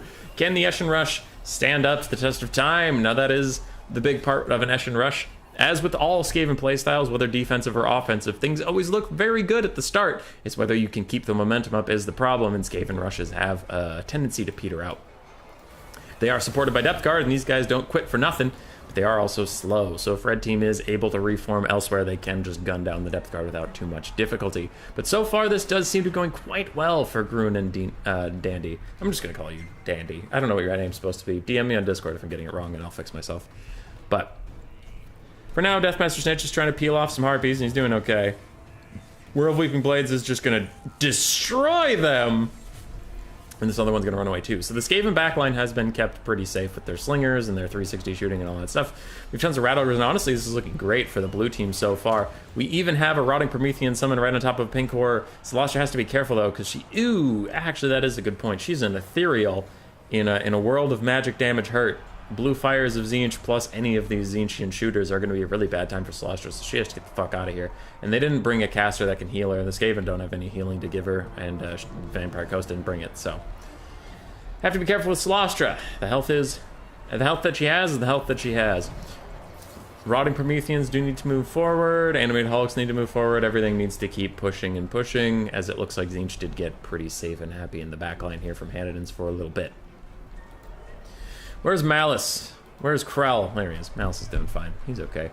Tzeentchian Sorcerer is going to land and uses magic attacks on Celestia, but the Eshin Sorcerer is coming up to help. He has okay melee stats, 35-40 with some armor piercing. No, he doesn't have armor piercing. Lame. Depth Guard with pole arms are coming up, though. If he could be held in place somehow, those pole arms could do a lot of damage. Skaven are still rushing. Coast is just sacrificing some stuff to the backline to keep these blue and pink horrors and everything like that occupied, it would seem. And Dark Riders and Harpies are still trying to stop these Skaven slingers from slinging. But sling they do, because slung they have. You heard me. Snitch is actually fucking up Malice, and he's got to transform right now. Fear of Onmer, the item, the minus 24 leadership item is going to get him to break it. If he breaks, he can't transform. Oh my god, it actually did something. The Eshin Sorcerer MVP, if they can walk Malice off the map, that'll be a huge loss for the red team. Losing Malice before he got to transform into Zarkin. His mortal body failed him. And the blue rush is still pushing on. Blue is very far ahead on the balance of power, and I would tend to agree. It's just, can you finish off Malice, or is he going to turn around and carry this whole game? The Tzeentchian Sorcerer is screaming over here, trying to stop him, but Deathmaster Sigil, it's just going to go from bad to worse. The poor Malice Darkblade, he gets stabbed in the back by Deathmaster Snitch. Oh, no! The Eshin Sorcerer is even stabbing him, and the Tzeentchian guy is like, let me through! I must save that fool Malice! And Tazarkan's inside Malice's head, like, let me out! Let me out! This is not a dance. I'm begging for help. I'm screaming at them. Please come, let me out. Rick and Morty reference. I know what the kids like. Anyway, we have a Kraken spell getting cast with some pink horrors. It's gonna do all right. Not an incredible spell either, but it's gonna do all right. Snitch is actually keeping up with Malice. He's actually faster than Malice when Malice is poisoned, and he does kill him. He kills him. The Dark Elf leadership is gonna spike down. I imagine we'll see a lot of these Dark Elf units turning and running for the hills now, and I think Dandy and Grun are going to do it. An upset, I think we could all agree, but they are looking quite solid in this moment. I don't know what red team could do to really turn this around. It is just looking like a rout. Now, the blue side has a ton of assets back here that are trying to finish off the weird spawn. Once they're done fighting the weird spawn, they will pull up, and you can see all the red assets over here are very injured and not having a good time whatsoever. Snitch has retreated back into his own lines. He is safe and happy. Celestia needs to be a little bit more careful. She could get sniped out. Now, the Vampire Coast don't really need her that badly, but you don't want a leadership spike that leads to some crumblings. That would be bad. Here's the canonical ending for the Snitch versus Malice DLC. It was a good DLC. It's true. Slosh just taking some more blue fire spam. Looks like Eshin Sorcerer and the Lamprey's Revenge are going to come bail her out. These Shades' days are numbered. And we have pink cores trying to fire, but honestly sitting around for too long. I don't know if they're doing that weird range thing where they just don't respond to commands, or actually their orders were dropped, but now they are firing. They can maybe route off the Wolf Rats, but we do have a mass route here as Chaos Warriors and Shades are both routing at the moment. We are going to get another Black Whirlwind, I imagine, plus these Wolf Rats are charging in. Ooh, it's a Kraken's Pull. Okay, alright. I'm still really sad that like 4 or 5 unit Black Whirlwind did jack diddle. That made me sad. It was the time for the Black Whirlwind to prove me wrong. Show me up. And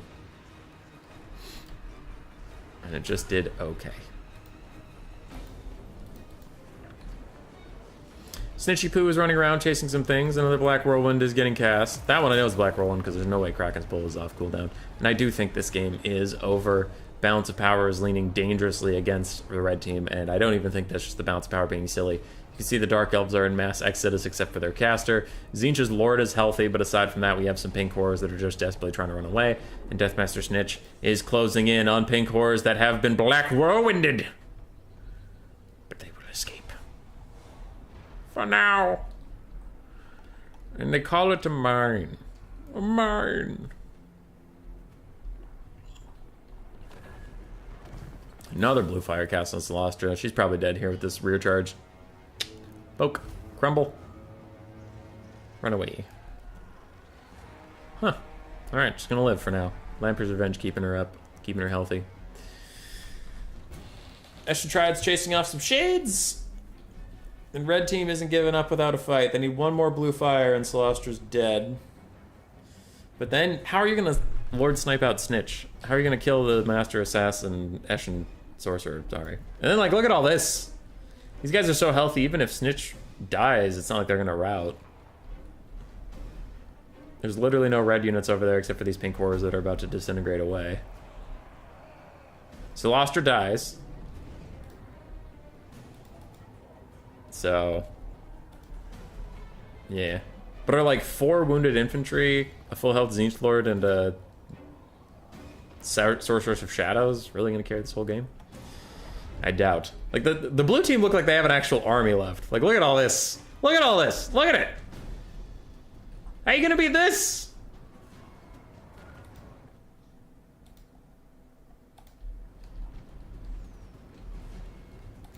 Sorry, we had a Slaanesh bot up here.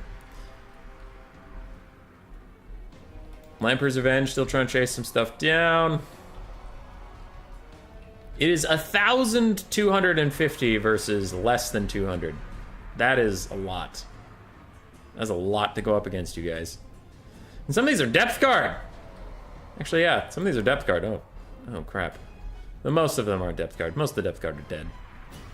Dead. Shades almost routing. Chaos Warriors with Halberds definitely routing. Yes.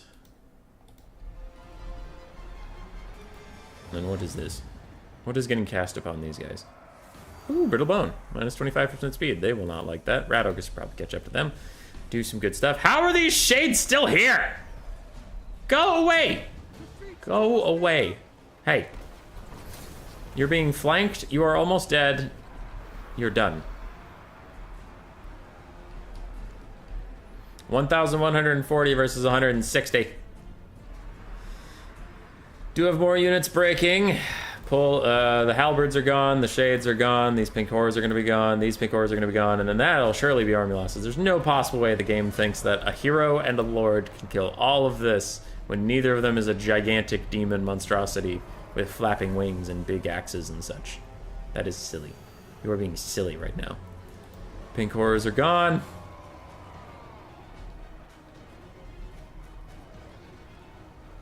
It is 13. It is 2 versus the world. And the sorceress is dying. And once the sorceress starts dying, then it's like, okay, fine. Silly game. And well played to Grun and Dandy. Damn. GG. Pantalinate, I see you chilling. Are you waiting for me or did you guys finish your game?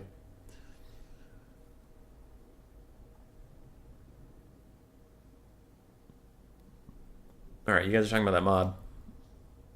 Don't underestimate the Lords of Change, they can't be killed. True. Snitch and the Eshin Sorcerer did great. Death Runner struggled. Gutter Runners did great. Eshin Triads did fine between the two of them. Rat Ogres did fine. Slingers did pretty well. And Skaven Slaves did what they had to. For Grun, Celestra did well, if you consider her Knights Errant summon that ran around. Lamprey's Revenge did great. Depth Guard with Polearms did fine. Depth Guard themselves did okay. Not as great as the Polearms, but one of them did get focus fire. Dogs died. Animate Hulks did okay. For Hanadins, his Lord did excellently. Screamers, the Weird Spawn, Halberds did okay. Forsaken did okay. Pink Horrors did okay. And Blue Horrors did fine. Malice got shanked. His Sorceress did okay, even though she only had Melkoths. Still surprised by that. Shades did alright. Harpies got murdered. Dark Riders did okay. Bleak Swords and Dread Spears did their job. Yeah. So the Harpies getting murdered, Malice getting murdered was the big difference in that game. RIP. The only thing that could save us from the Ratman Menace is Cat Girls. Yeah! Yeah! Nemenis Way. Yeah. Where's that DLC? That's what I want to know.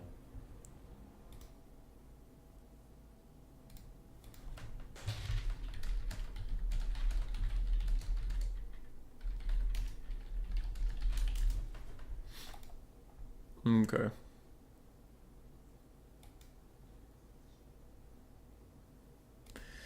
So I need to find Pantalinade and Mord, it looks like.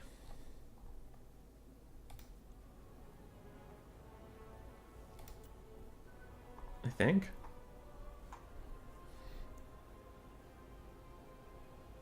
I don't actually know who I'm finding right now. Okay, so the semis is waiting for me, so I'll message Pantalinade. He seems like the most messageable one.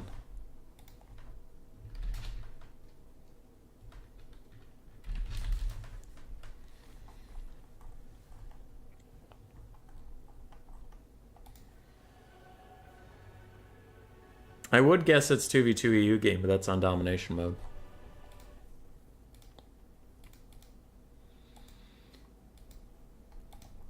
So you are aware, we are here.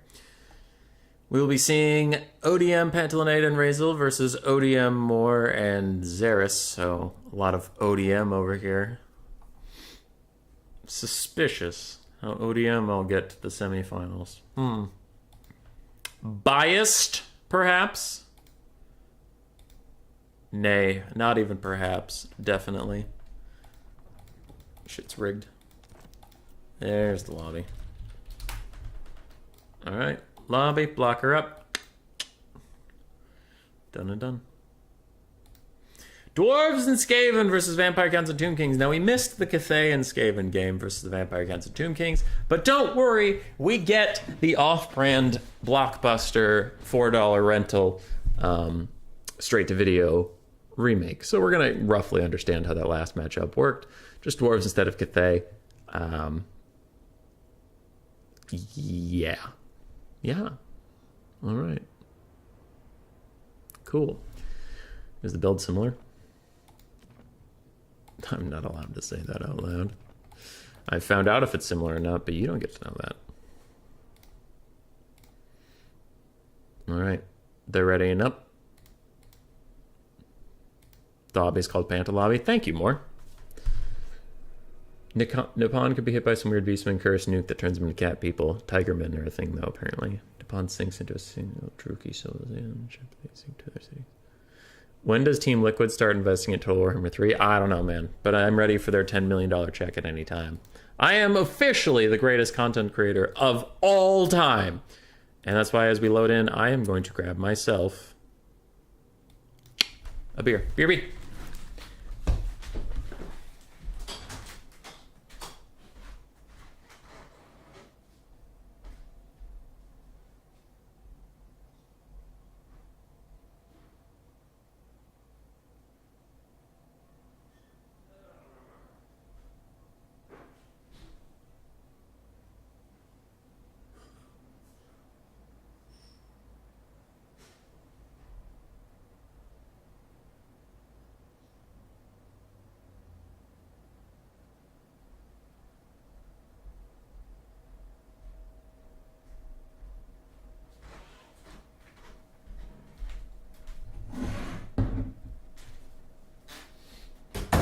I'm back.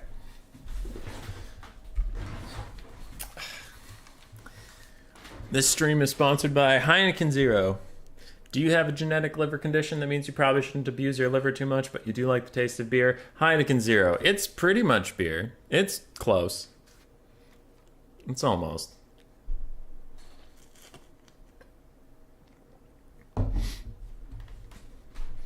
None of the alcohol. Half the taste. Heineken Zero. Dowie plus Skaven. What's with the lore on this? Big guns go boom, and the dwarves looked at the Skaven and said, hell yeah, dude. And then the Skaven looked at the dwarves and said, fuck you, beard thing. And then they got over it. My win-loss ratio is like 35 wins and 350 losses. Oh no. Oh no. I'm sorry, agoraphobic.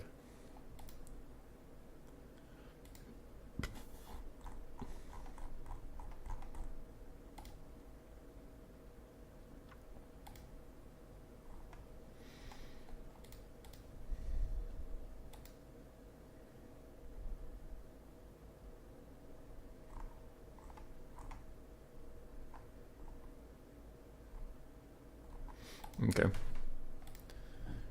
Heineken is piss when it's with alcohol, but I understand your permission. Got it. Lost 10 kilograms. My liver enzymes are back to normal. Well, nice. Yeah. I was never a big drinker. Like, this encapsulates everything you need to know about me. On my 21st birthday, I had a test the next day, so I had a glass of wine while studying. And then that weekend came, and that weekend went. And then a month later, my friends asked when I turned 21, and I said I did back in March. And they were like, wait, and we didn't throw a party? And I was like, nah. And they said, why not? And I'm like, I forgot. So then when my grandpa was ill, and he eventually died. But when he was ill and they were trying to figure out what was wrong with him, they kind of threw every test at the wall. And they found in his genetics, they said, oh, well, you have half of a gene where if you have both of them, later in life, your liver is going to be in a bit of trouble. So we should check your sons. And he checked my dad. My dad had it. So that he got the recessive. And then they told me to check. And I was like, okay. And they're like, you can't get it unless your mom has a recessive too. But we want to see this thing. I was like, okay. So then they checked me. I had both. So mom apparently did have one. My brother got none, that bitch. So his liver's totally fine.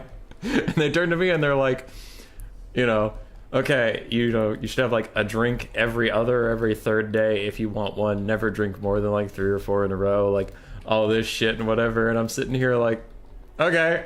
I mean, I didn't even, for my 21st birthday, I didn't even drink. So, okay. Not a big change on my end. Still funny though.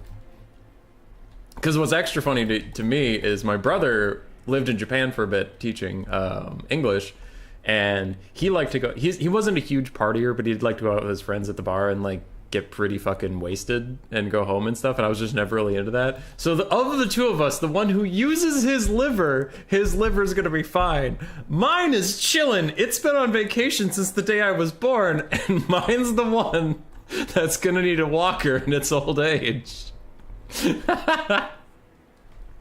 That's funny. But like, if I'm being objectively honest, like if me getting this doesn't change my lifestyle at all, and if him getting it would change his lifestyle pretty significantly, then I guess in like a global sense, I'm glad I got it instead of him. But obviously the preference would be neither of us get it, or both of us got one. But if one was gonna get 2, it probably should have been me. That's where weed comes in the picture? Yeah, I've heard that's pretty chill. All right. Stuff's mostly set up so I can talk about things without chasing it around the map and trying to figure out where they're deploying. So for the Dwarves Skaven, we have Grombrindle! Yay! Not Thoric! Thoric is probably objectively a better choice here, but I do enjoy seeing the other Dwarf Lords. We have Grombrindle, Gotrek. Is Felix around to heal them, or are they just going Chad mode? They're just going Chad mode. Okay. All right. We have a Grey Seer of Plague for Lord of Dreaded 13th and the Vermintide. Blight Scabs, Plague Pack, Sensor Bearers, plus a bunch of Dwarf Warriors, Skaven Slaves across the front line. We have some Globadiers mixed inside. Rat Ogres, more Globadiers. We have the Teeth Breakers, Rattling Guns, more Rat Ogres, more Globes, more Skaven Slaves. A back line of 4 units of Slayers, one of which is the Dragonbacks. We have Ulthor's Raiders, some Trollhammer Torpedoes, double cannons, and Warp Grinders. Really like the build. Very diverse, very good. Like it a lot from Pantalinade and Razel. 2 excellent players as well. Pantalinade does main Dwarves. Razel plays a lot of Beastmen, and he's one of those players that kind of plays a bit of everything, but plays a lot of Beastmen, so these are both top tier players. On the other side, for Xeres, who I've never heard of, but I'm excited to watch, and hopefully not a slideshow. Fingers crossed, hopefully not a slideshow. We do have double carrion up in the sky. We have some 2 Scorpions on the ground, Nehekar Horsemen, some Chariots, some melee Ushapti, a Necromancer with Forbidden Rod and the Bound Zombie Summon, more Crypt Horrors, Skeletons, Graveguard with Great Weapons, Horrors, Zombies, Skeletons, Vargulf, Arc in the Black, another Tomb Scorpion, 1 Vargeist up in the air. The Strigaway Ghoul King returns yet again. Again, no lag. Fingers crossed. I really want to see the Strigaway Ghoul King actually perform in 4K HD Blu-ray. Skeleton Chariots, more Hidakara Horsemen. So it's a big old push. And it's a push. I wouldn't call it a rush because it's the Undead and they can't really get anywhere very fast off. But it is a push.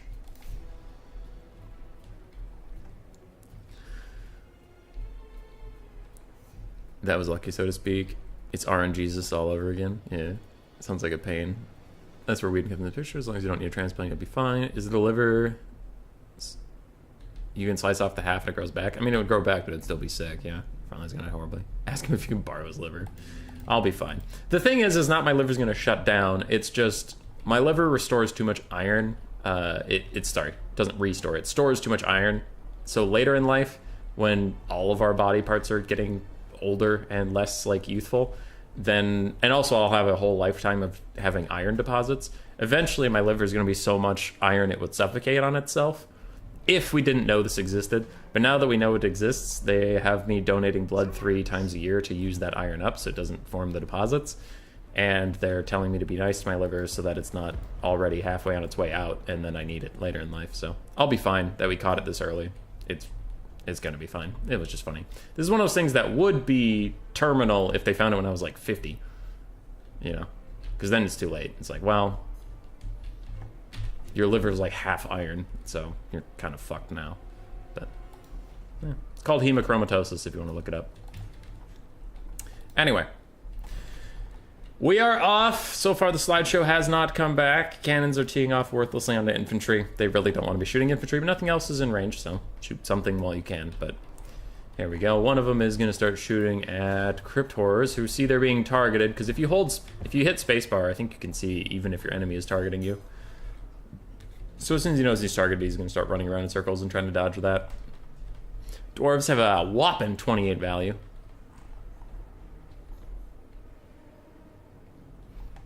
Is that one running sideways? Oh, no, it's 2 running next to each other. Okay. All right. I have a ping. What's it about? It's pronounced Dindy as in Dindy, and Grin is pronounced with an sound. Grun. Okay. Sorry. I was apparently mispronouncing both their names because I'm shit. But I will get better! You can donate blood with your condition? Yeah, because there's nothing wrong with my blood yet. Well, actually, there's nothing wrong with my blood at all. Yeah. We just need to get the blood out of my body, so my liver needs to use that iron to make more blood. More blood.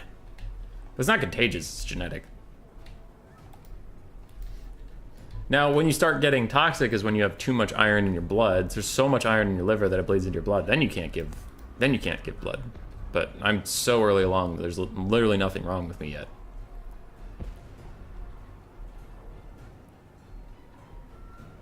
Yeah. All right.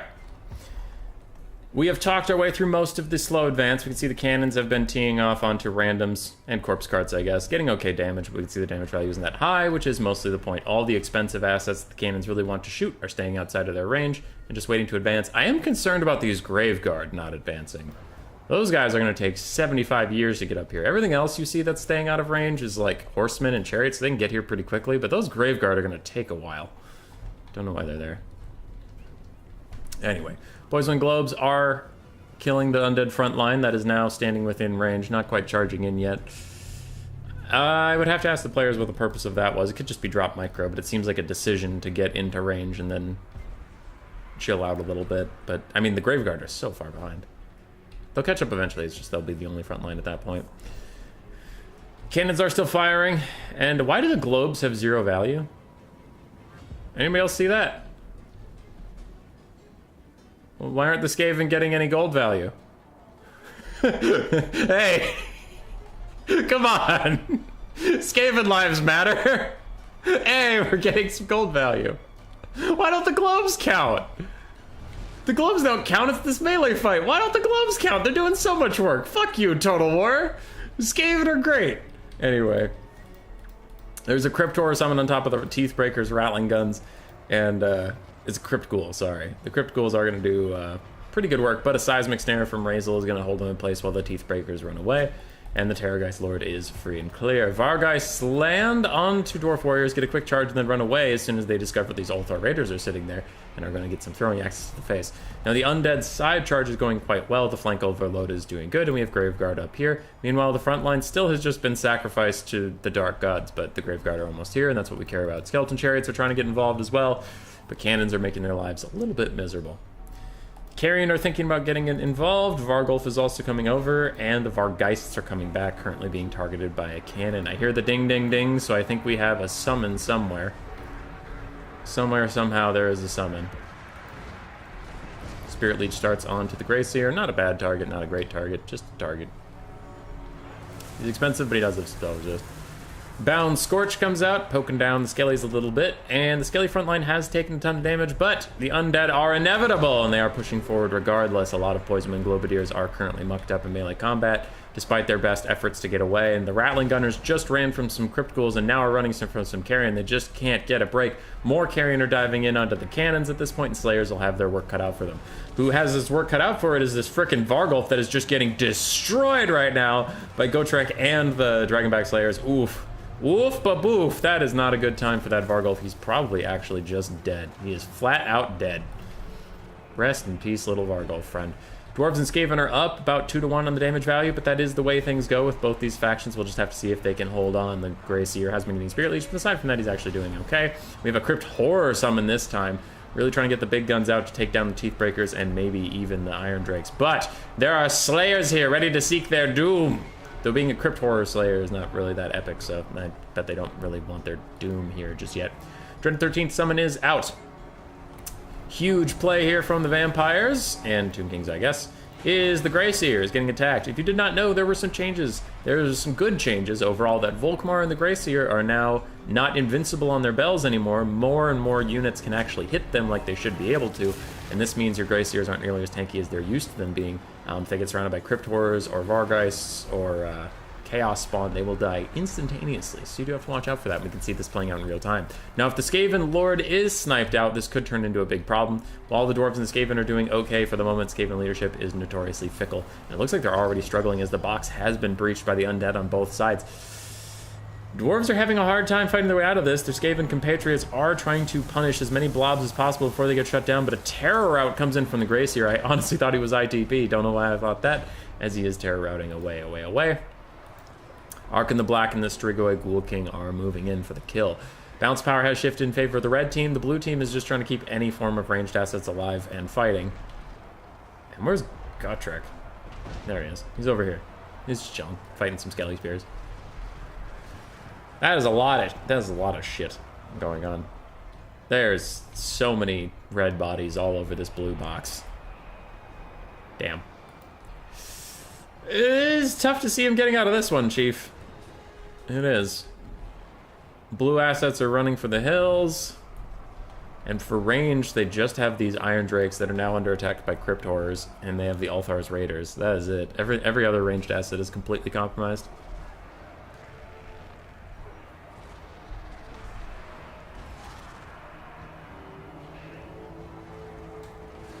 Blood sacks clutch more often than not. Yeah. I see boxes not working more often than not. That is true. I also have seen boxes not working that often, which I think is healthy for the game overall. I don't think boxing is a particularly fun playstyle for anybody. Sometimes it's necessary when you're playing a defensive faction with no flank control whatsoever, but that doesn't mean it's fun. They should have coordinated their builds. Stunties should have focused on their front landscape and on artillery. Maybe. Though the Skaven are down about 2-to-1 on damage value as opposed to their Dwarven friends. The Dwarves are doing okay. They're holding up all right. But the Skaven really ended up being the weak link in this 2v2. Altar's Raiders still trying to poke the Striga Ghoul King. He has plenty of healing left. I think he'll be okay. Where's the Grey Seer? That bound Scorch just came from somewhere. Where is he? Grey Seer! Wait, was that his dying call? I don't think I see a dead Grey Seer. Where is he?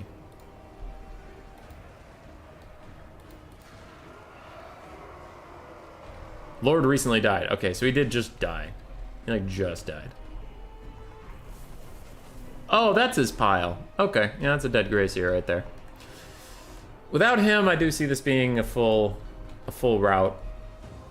The Skaven are about out of juice. The Dwarves are pretty much just down to Grombrundle and Gotrek. And whatever this is. A dwarf warrior that's been fighting zombies since the dawn of time.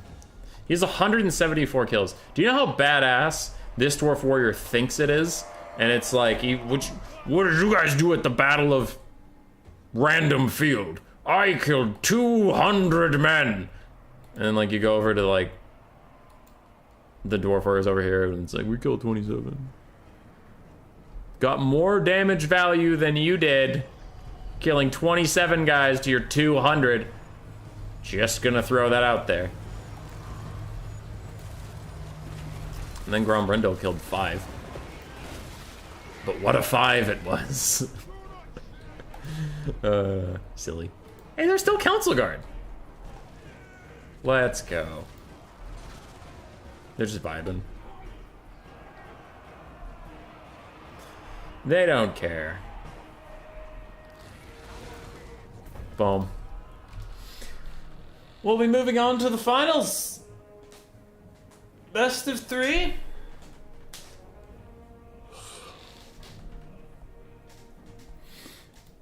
The Undead Box Beaters have beaten another Undead Box.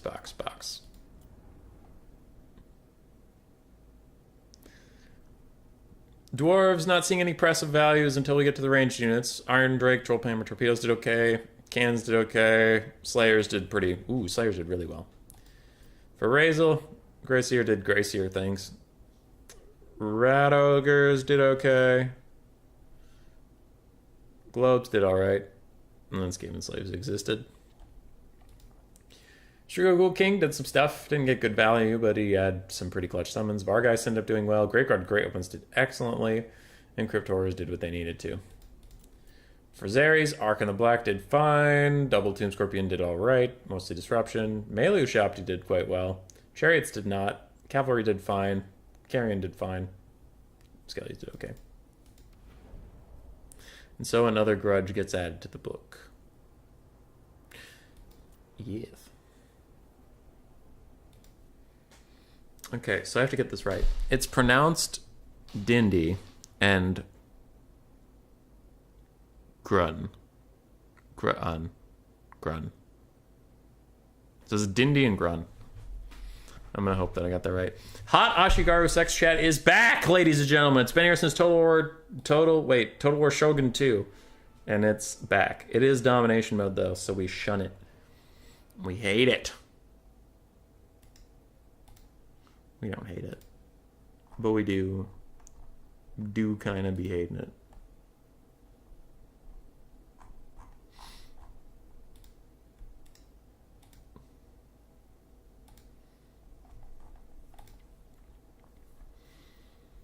Alright, I gotta check up on things. Is curious originally blood sucks and clutch. Thanks, Daniel. The zombies are slowly marching toward me at a sedate pace. Skeleton lives literally worthless. Skaven build, lots of melee units, no mortars. Avalanche would have the undead units. Grun, yeah. Has Cetra and Isabella fallen out of the 2v2 meta? Apparently. Though I just, in general, think Skaven's really bad. That is not a meme. I actually think Cetra is really bad. There are some people that like him, but I just, don't. I never see him do anything.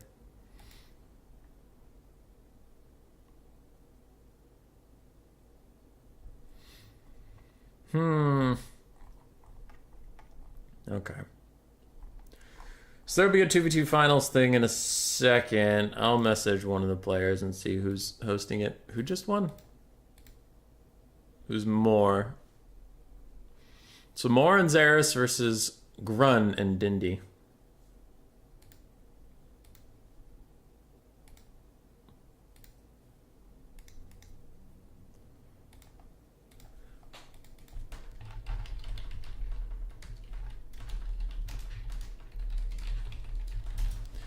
I will have to transfer over to my super cool scorecard. Oh, there it is. Looking beautiful. Because now it's a best of 3. Boom. And ladies and gentlemen, I have a blocker up here. And some of you were talking mad shit about the blocker. Well, let's review who's in the finals, shall we? Oh, is that Vampire Coast and Vampire Counts are half of the factions? Weird. What does that blocker say? What does it say? Probably a shit ton of who? Who? I'm waiting. Y'all can admit you're wrong. It's okay. It's okay. I'm just literally the greatest, so it's fine.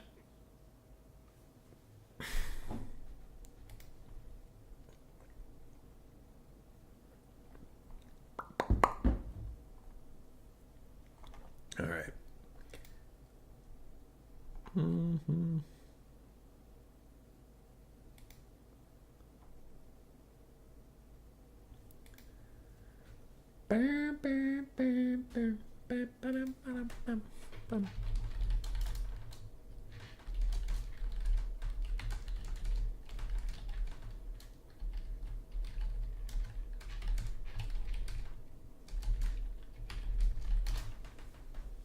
We're just trying to figure out who's going to host the lobby.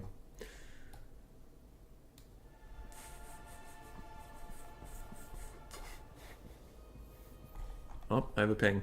Nope, not about that. Sag. You know what I should do? I should finish doing that thing while they figure this out.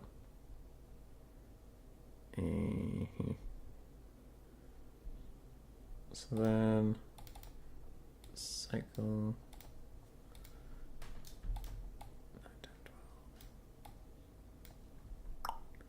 And when did I say this thing ends? 22 hours. So 8. When is 8 from now? 12, 6, 18. Okay. Oh, shit. Okay, not that. Cuden sent me a message. What does Cuden want?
Okay. Blind picks are coming in. I'm gonna see if they have a lobby yet. There we go. Join with code. Join this password. Oh, I don't want to join that as a player though. That would be bad. No spectator slot. God damn it!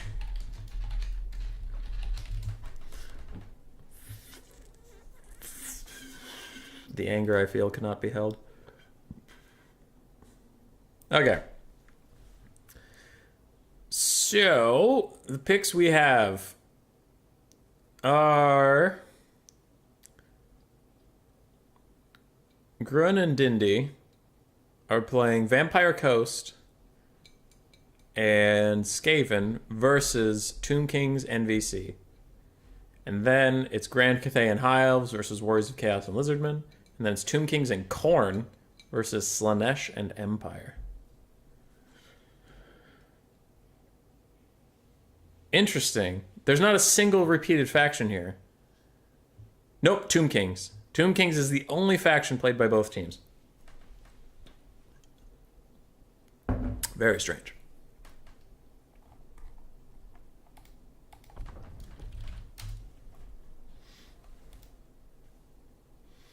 All right, we're in. I can update the name tags now that I know who is where. So we need...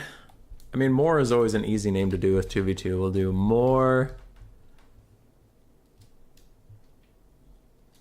I'm going to do More Ice. As a combination of their names, but it sounds like I'm asking for more ice. And that makes me happy. On the other side for Grun and Dindy. Croc... O, Dial, Grun, Dindy. Ha! I amuse me.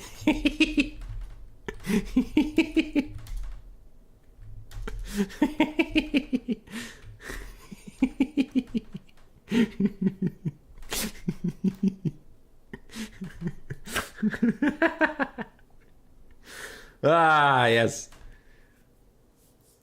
Arkin's still really good. Yes, it's a shame. It's kind of cool seeing two lords which aren't often picked. It's written in the tiny points above. You as the pronunciation. Ask your German friends. Yeah. Grun. Oh, okay, so it's like Grun. Not Grun. I don't know. He said it in our chat when he was telling me how to say it. He said GR space UH space N, which is so it's Grun. But if it is the German word for green, then it's Grun.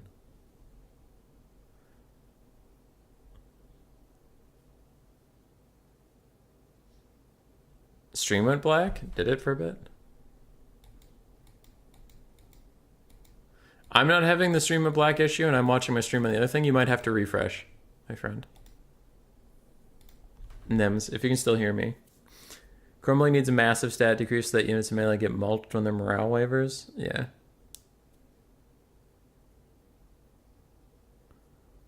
The Undead do need nerfs. Crumbling was a joke in Game 2, and then they made it even worse in Game 3.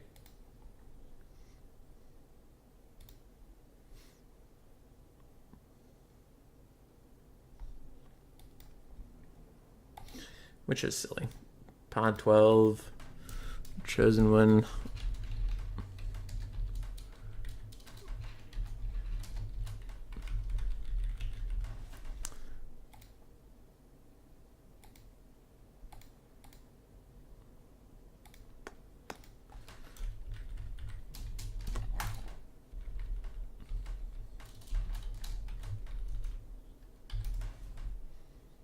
Okay.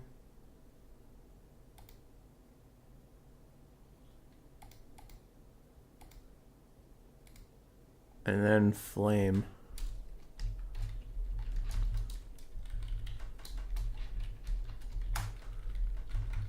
There we go.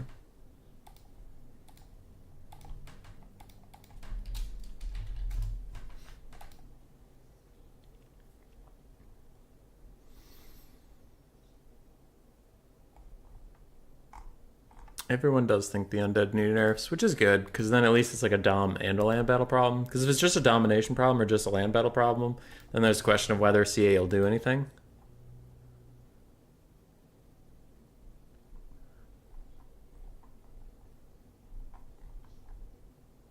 Yeah. Because, like, imagine vampire counts were getting their shit kicked in domination mode constantly.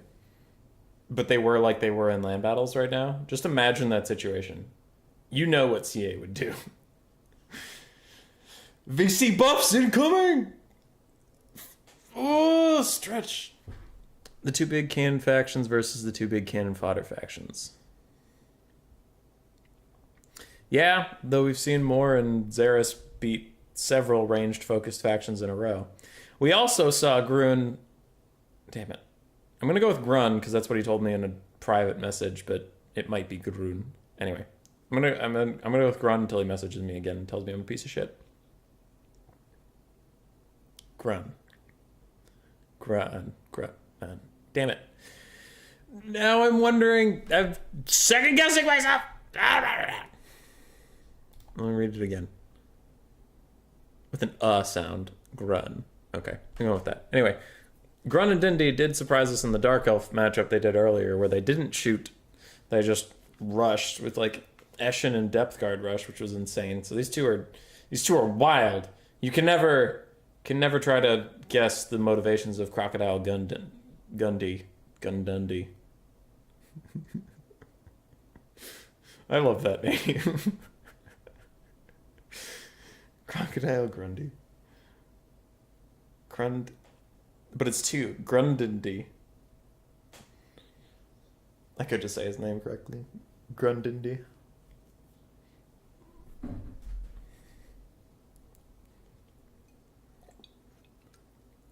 And we're off. Run on Google Translator and see how it pronounces it. Good. More bringing the Streetway Ghoul King again. Really seems to like that pick. Vargolf, Cryptorers, Skeleton Spam. Jesus, Skeleton Spam. That's a lot of skellies. Okay.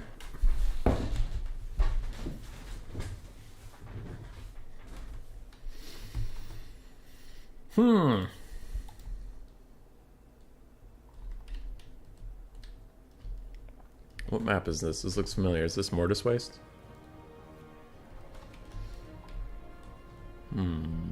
I've seen this before. Wait, where is that? So then, is there a map over here?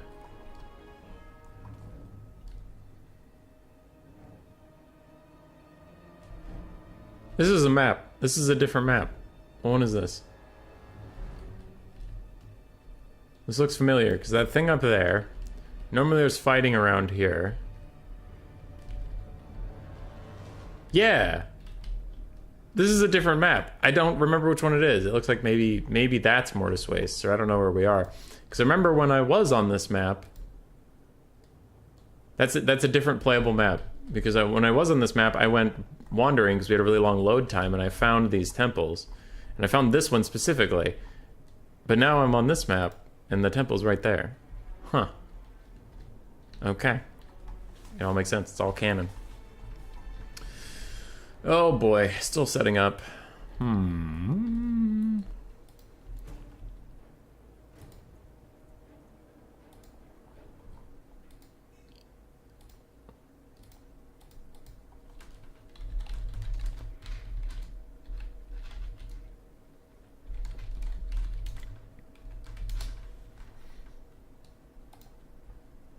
I just messaged the Vampire Coast and Skaven that they were a little too close to the left. Anyway, I digress. This is getting set up. We do have wolf rats with poison, and aside from that, it does look like a form of box. Skaven slaves, zombie pyro deckhand mobs. We have some bombers, some warp fire throwers, plague monks, Eshin triads, rat ogres, crabs.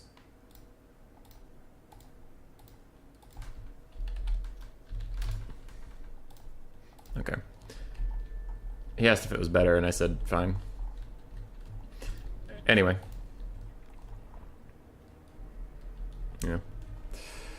It's kind of a confining space on a 2v2 a little bit. Cannons, scurvy dogs, depth guard with pole arms, nanny boo with sharpshooters, wolf rats with poison, rat ogres, bombers, more warp fire throwers. We have Skrulk, warlock engineer with doom rocket. Dindy's a wild man going for doom rocket. Anyway, we have death frenzy, howling warp gale, more crabos, more slings, more pokey sticks. That's largely it. Then we have Lord Skrulk and Count Noctilus. Skrulk, do you have Liber Bubonicus? Oh, why? It's just a spirit leech. Oh, I hate it. Oh, that's gross. Okay. Other side. We do have 4 carrion again. Really seeming to like that. More Nakar horsemen, more chariots, more Tomb Scorpions, 1 melee Ushapti, and Arc in the Black. So almost the same exact build from Xeres. Really seem to like it. Plus a front line of skeleton spearmen. But for the vampire counts, big switch up. No Graveguard this time, just skeleton warriors. A couple zombies, but mostly skeleton warriors and skeleton spearmen. We have crypt horrors. We have a invocation of rod stroking guy. Then we have 1 Vargulf, more crypt horrors. We do have this 3-way Ghoul King. And another corpse guard, some Fellbats. Alright, same rush they've been doing this whole time. But this time they die. To continue the League of Legends theme, that is maybe one of my favorite voice lines in games ever, is Kane's transformation into Rost. If Rost dies and he respawns, sometimes he'll just like grumble for a second and be like, this time they die. And I love it because it's so like, I feel it on an emotional level.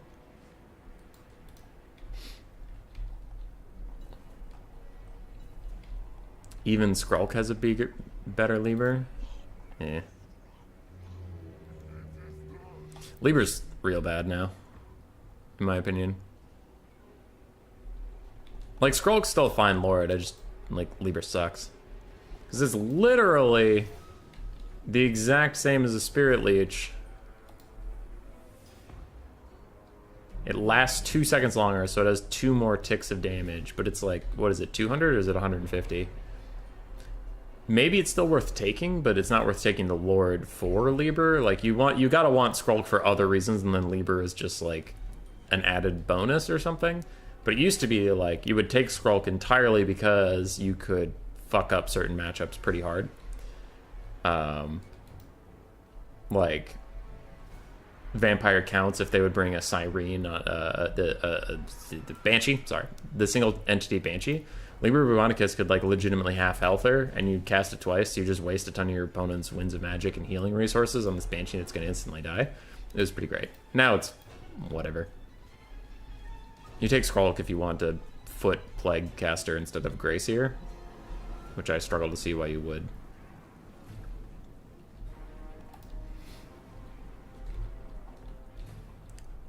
Scavinos are advancing. Looks like they're just trying to get some pokes out. We do have a cannon that's also trying to poke some things. Counts and the Tomb Kings are setting up a surround. A little bit. Yeah, something's moving. Something has attack orders to get all the way up here. Must be the Skellies. But they are looming. They are coming. So the flying units can go over this terrain easily enough if they wanted to flank. Horsemen are going to have to run up along this line. It was close, but they used to be, like, literally touching it, and I told them to move away, and then they asked me if it was fine, and I said, eh, I guess, because it's, like, it's pretty tough to not deploy directly in the center. Here. And also, thankfully, your opponents are undead, so it's not like they're going to route off the map instantaneously. They will just take damage and keep running, which is good. Do have some Fellbats of more currently in range of the Jezzails and taking damage. They want to either move away or start dodging or something. The infantry are now wrapping around from the far side. The near side is staying mostly still because they're already close enough. But what they're trying to do, why this is happening, is you got to get things all the way from over here to over here. See the length of that line as opposed to that. Right? So one of these lines is much bigger. So they're moving all their left forces much more aggressively than their right. The right, they're just kind of chilling and barely moving because they're already closer. They want to get a full surround. Because the Skaven and Vampire Counts didn't deploy in the center. They deployed off-center, so then you need to re-situate your whole offensive force to all hit at the same time.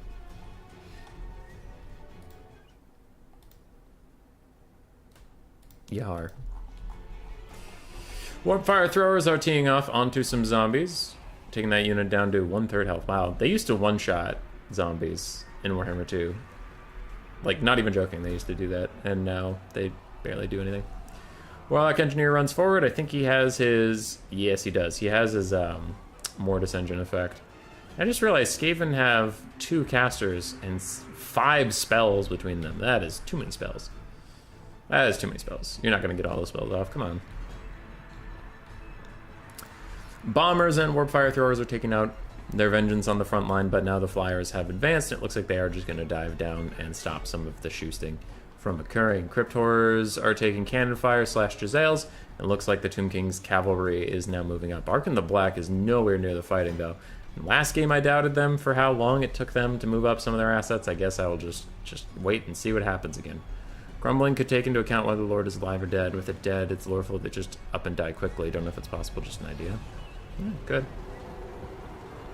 Noctilus throwing out a Wraith Storm onto some Crypt Horrors. Vargulf also pushing through the front line, but the first of the Skaven front line have crumbled very, very quickly, as Warp Fire Throwers is going to make other Skeleton Spearmen crumble, much more literally this time. Carrion still trying to stop these bombers as the Skeleton Warriors shamble walk, slam their way into some stuff, and Skrulk is clearing out things with his Rod of Corruption and a quick little Pestilent Breath.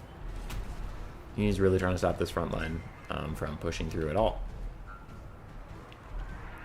Damage values are much more even than I think the red team would like them to be at the moment. I think they would be much happier if they had a significant advantage at this point. Natty Boobo sharpshooters are overrun. Looks like chariots and a bunch of monsters took them down. That is a pretty big loss for the Skaven side. Nahekar Horseman streaking in from the flanks, going to hit some Action Triads, and it looks like the Rotting Promethean's Gunny Mob will not be ordered to attack them in time to stop anything from occurring. The cannon is not getting shut down, however. The Carrion failed in their task in this regard.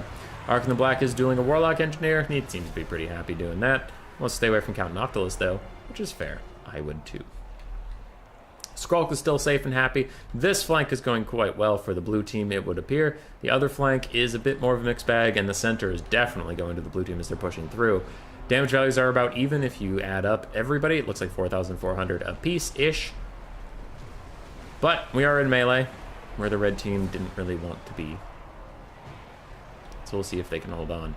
Crypt Horror is getting a flanked onto Night Runners with slings. We'll probably take them down relatively effectively. Night Runners are better than Skaven Slaves at fighting for sure, but still, these are Crypt Horrors. You're not going to have a great time. Where's the Cav? Nekar Horsemen are still running around, killing some more fire throwers. More red units are dying in the middle. A Spirit Leech is cast on the Warlock Engineer, just trying to pick him off. Where's Arkin? There he is. He's way over here, fighting some Rat Ogres. And terror-outing him. Nice job, Tube Scorpion. Strigoi Ghoul King is around. I honestly forgot he was even in this game, but yes, he's here. He's doing stuff. He's fighting some bombers and doing great. Balance power is about even, but I would personally favor the blue team at this point. Yes. Plague Monk Summon. Yes, that is a summon. Is trying to help clear through some of this chaff, but a Vargulf is chasing Skrulk around, and Skrulk has to run away for his little Skrulky life. Backline is getting fucked up. Wolf Rats are breaking. Scurvy Dogs are thinking about crumbling. The Howling Morpgale does hold all these flying units in place, but I don't know for how long it's really going to matter. As the Lamprey's Revenge finish off some sort of undead construct, we need to come over here.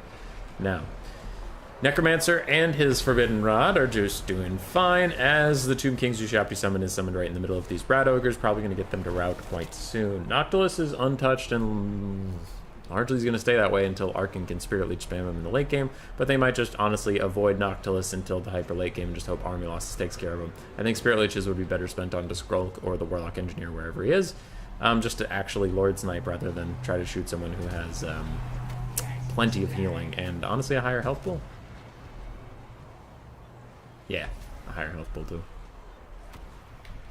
Vargulf still trying to hunt down Skrulk. Some Crypt Horrors looks like they're abandoning a blob fight and gonna just focus on chasing off things that already routed once. Strigoi Ghoul King lands onto Skrulk and does Terrorgeist things where he just walks around and doesn't get a bunch of attacks off like he should, and then he stutters around and then he attacks something else entirely, because I still hate Terrorgeist mounts. They're buggy as poop. How are we doing elsewhere? Blue is taking a slight lead on the balance of power. Chariots are still pushing through some stuff. We're bumping, we're grinding. Rat Ogres are also trying to, and Noctilus is trying to hold up the center, but the Skaven are again proving to be the weak link of the box. Whereas the Dwarves tried to hold up the last game. The Vampire Coast is trying to hold up this one while Skrulk gets chased off. Looks like the Warlock Engineer already died. And Noctilus is over here just like, what did you do? Why? Why do you fucking rats keep breaking? Sugar Ghoul King and Archon are both chasing down Skrulk. Skrulk throws out a hasty summon to try and save himself, but he is getting pushed further and further into enemy territory. We have Fellbats just chasing off anything that routes. That is good use of them. In general, they aren't that great of a thing. Is that Plague? What is that? What is getting cast right now? It's Pit of Shades from Noctilus? Oh, okay. Pit of Shades from Noctilus will catch 2 Crypt Horrors. 3, maybe. Do a bunch of damage to them, but not a ton. They are monstrous infantry, so Pit of Shades isn't going to do that much to them. Sugar Ghoul King lets Skrulk walk right past, and then he thinks about it again. He's going to come over here, and that time he actually did something. He attacked Skrulk for the first time in his entire life. Those Rotting Prometheans just shoot curving bullets? Yeah, they totally did. I didn't see it.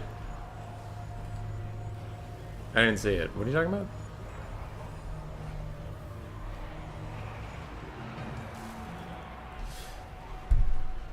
There's a delay between you and me, Nemes, but can you find roughly what time it was at the top when that occurred? I will be curious. I'll look after this. Yeah. It is looking all but doomed for the red team now. The Skaven are running, their lord is almost dead. One more hit from a Vargulf will kill him off. It is just the Vampire Coast at this point, and we do have the Vampire Counts and Tomb King's having a bunch. But again, Xeris doing really well in the damage value. You don't know why Skaven are considered good against Undead? I wouldn't say good against Undead. They're either countered by Undead or it's even. But 2v2 can be rough. For the rats, they can get sniped out. Oh. I forgot how Plains of the Dead is similar to Iron Sand Desert. Yeah. It's okay, Keaton. We got through this game. Also, it's Plains of the Dead. That's what this is called.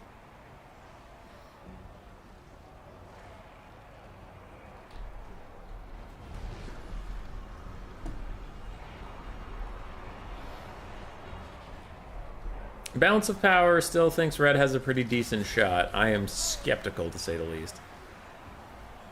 We do have Lamprey's Revenge. We do have some Rotting Prometheans at the Gunnery Mob. Count Noctilus is Spirit Leeching.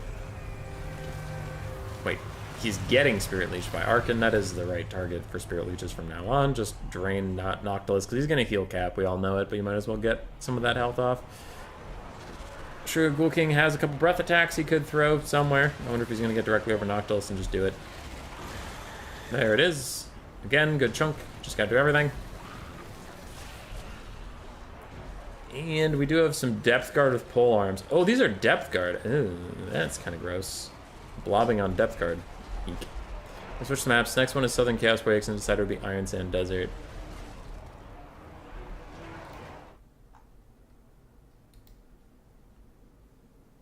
Okay, Jordan. 4:46 around the time the front line broke. Okay. Yes, yes. The blob to end all blobs has come, my children. It is here, at the time of our deliverance, that the immortal undead blob has been formed. There's a full health Depth Guard. My god. Spirit Legion does something. I don't know really what it was, but it looks like it's not going to matter. This Sugar Ghoul King is going to land on something. I don't know what it was. Yeah.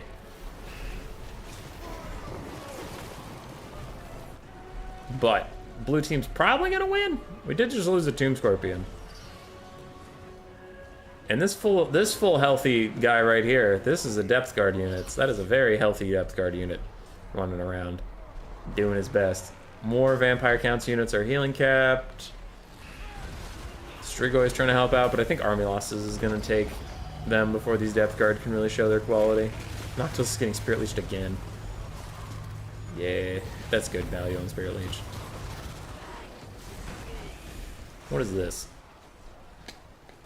1,600 on this like full health Depth Guard because they're heal capped, but Grun and Dindy are going to withdraw.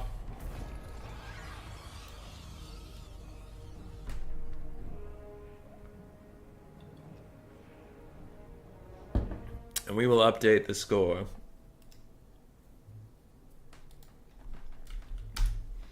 So Vampire Counts and Tomb Kings might be a strong 2v2 combination, you guys. But they did burn them. They can't use them anymore for this whole best of 3. Sugar King did fine, Vargolf did fine, Corpse Guards did support staff, Crypt Horrors did good, Skellies honestly did more value than I would have thought.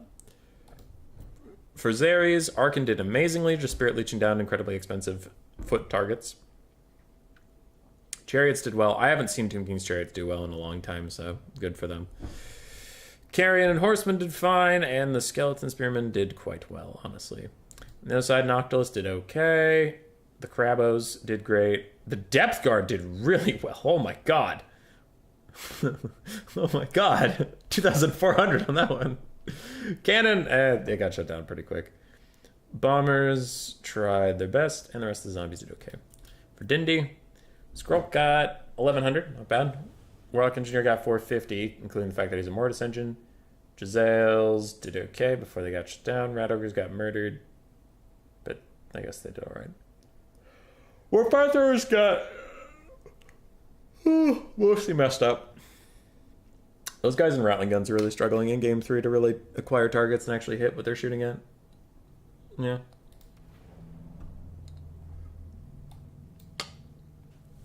Bim Bam Boozle. Warriors of Chaos and Lizardmen versus Grand Cathay and High Elves, it would appear. But we need to go investigate this thing. What I do for Fat Soul Stealer here, or Final Transmutation? Yeah. From a third party who wasn't involved in either side, so it did damage to everybody. Okay, you said 446?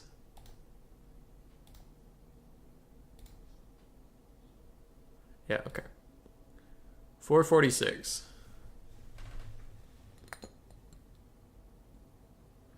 So apparently there's some curving bullets?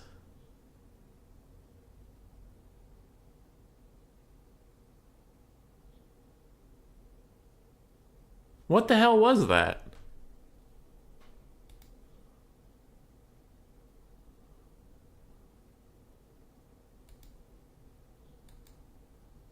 What the hell was that? Do you guys see that swoop?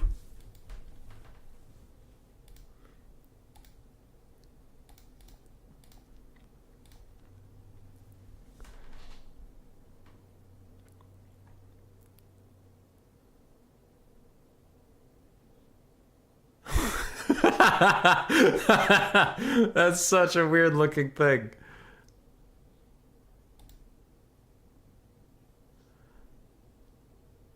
Oh, that's funny. All right.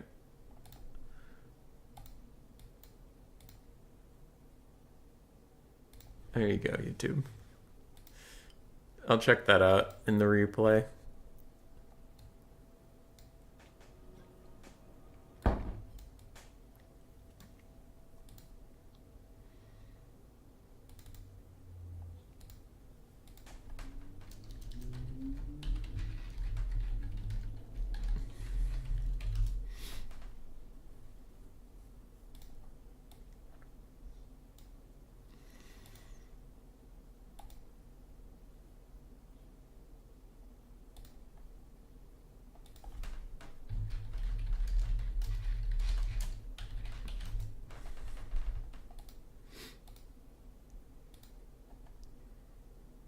Maybe an ability affecting a unit? Maybe. I'll check it out in replay, but there is this like crazy looking big gray swoop.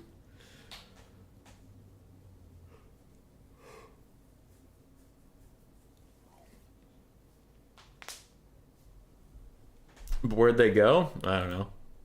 Up and around.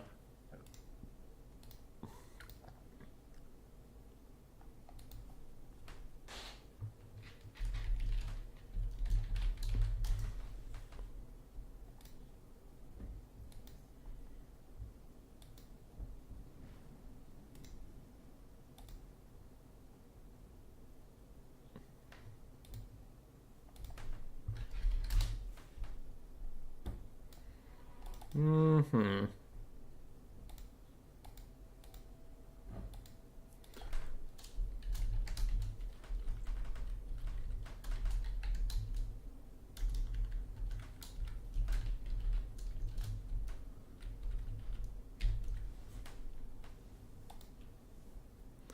Okay, got that, and then...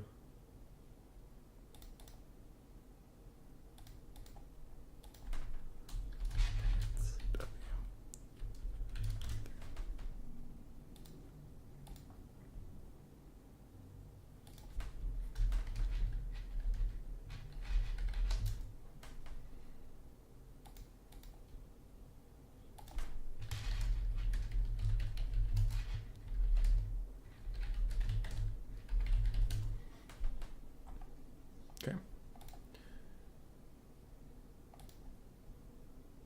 That was something wild IDK, to be honest, yeah. I'll find out after the stream. I'll go look at the replay thingy. Chaos and Lizzie's versus High Elves and Cathay. I mean, it sounds like an even matchup to me. I personally don't mind the Cathay and Lizardmen matchup as the Lizardmen. I have some builds that work pretty alright that I have been enjoying. High Elves Lizardmen is usually quite even. Warriors of Chaos High Elves is even or Chaos favored, and Warriors of Chaos Grand Cathay is Cathay favored, so it's kind of a real mixed bag.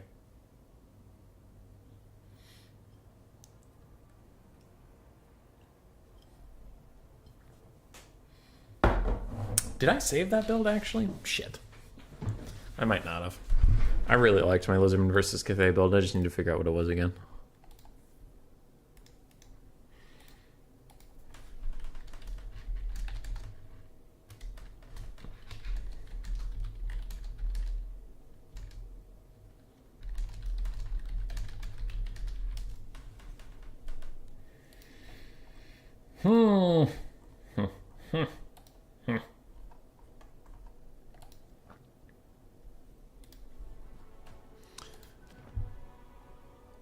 Alright, Lizard build is good. I like it. The High Elf build is great. I like it. Yeah.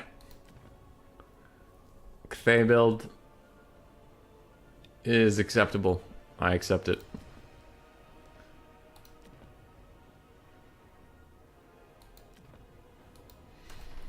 Can they mount the comeback? Can Crocodile Grundindy figure it out?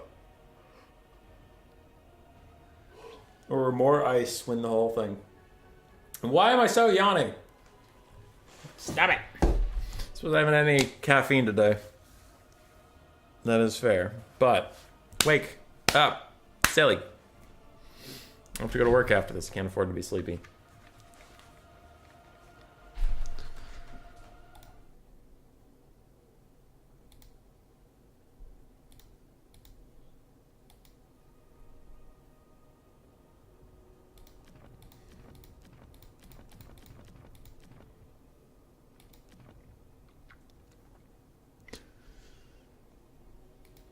Mommy, I'm scared.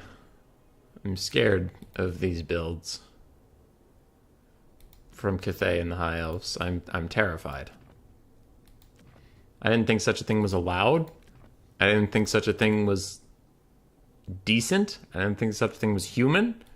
I might have to shut down the stream if this is allowed to go into the game.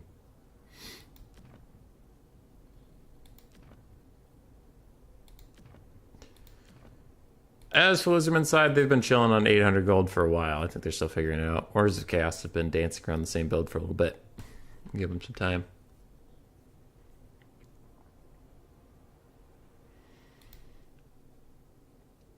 I just want to watch that League of Legends hype video. Just want to watch it. Is the world schedule anywhere yet or no?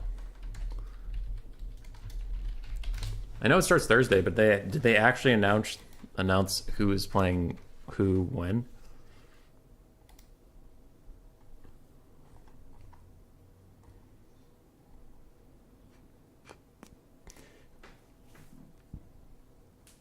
September 29th. It starts on Grace's birthday.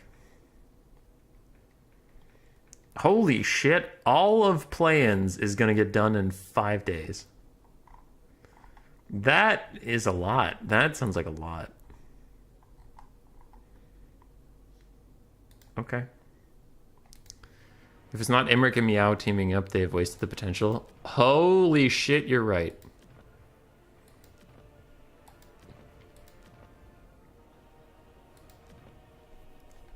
Lizardmer down to 5 gold left. Chaos is still trying to figure out how to spend their gold.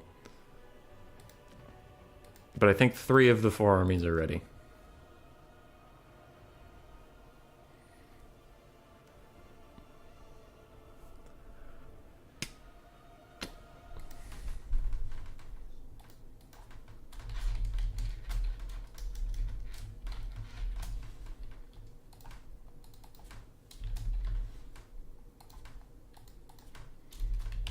All right, putting together a poll.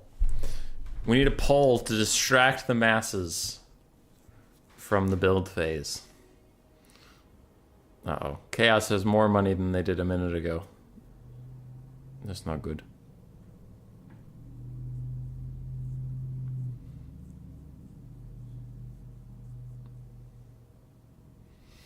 Come on, Chaos. Figure it out. 55 gold.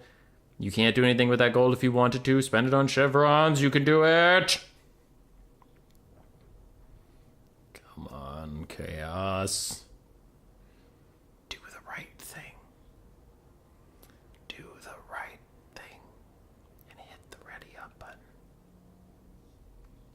Do it. Do it, you coward. Have Lizardmen changed their build at all, or are they just chilling? They're just chilling.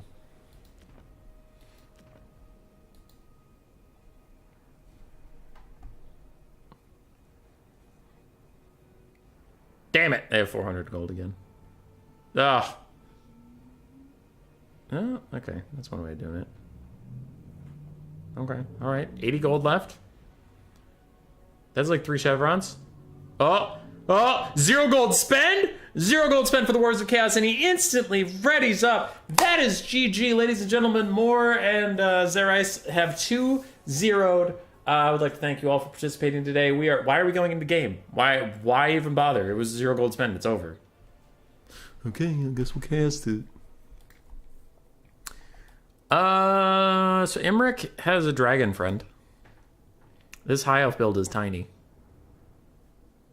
I don't know about Cathay and high elves, their build. I'm very concerned, to be honest.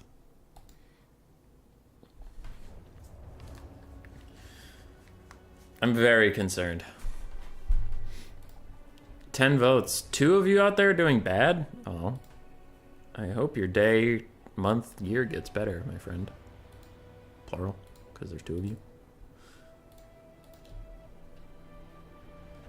Small victory for Wars Chaos, but a victory nonetheless. Why isn't the best an option? I don't know. Alrighty, starting on the much smaller build. Oh god, actually both these builds are not that big considering it's 2v2. We have Imric and a Sun Dragon. And then a Dragonblooded Shugen Lord of Yang with Dragon's Breath. A lot of dragons to dragons. And the cut. It literally is a dragon army. This has to be intentional. It's Constellation of the Dragon, Dragon's Breath, plus Imric on a dragon with a Sun Dragon. Then we have the Righteous Lances of Wei, Jin, the Great Longbow Riders. On the ground for the High Elves, we have a Mage of Life, and for the other side, we have an Astromancer with Harmonic Convergence, but otherwise he just has Rolling Skies to help with an air fight, if one exists, and Cloak of Pome for constant magic regen stuff. White Lions, Jade Warriors, Silvern Guard, Jade Warriors, Silvern Guard, Jade Warriors, and Silvern Guard. We have Peasant Archers, Iron Hail Gunners. We do have a Woojing War Compass with its Bound, Celestial Comet, and Thunderbolt. Some Peasant Archers, some Celestial Dragon Guard, more Jade Warriors. The Celestial Dragon Guard, the Dune Dragons, Dune Dragons, more dragons, anybody? Anybody sick of that word yet?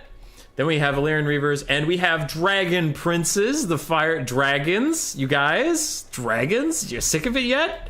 You sick of me saying dragons? Because this army's forcing me to. Anyway, that is it. It is a very small build. It is a very elite build. It has dragons in it. Cool. There's something I was going to say, but I forgot. I was too busy fucking around. Dragons.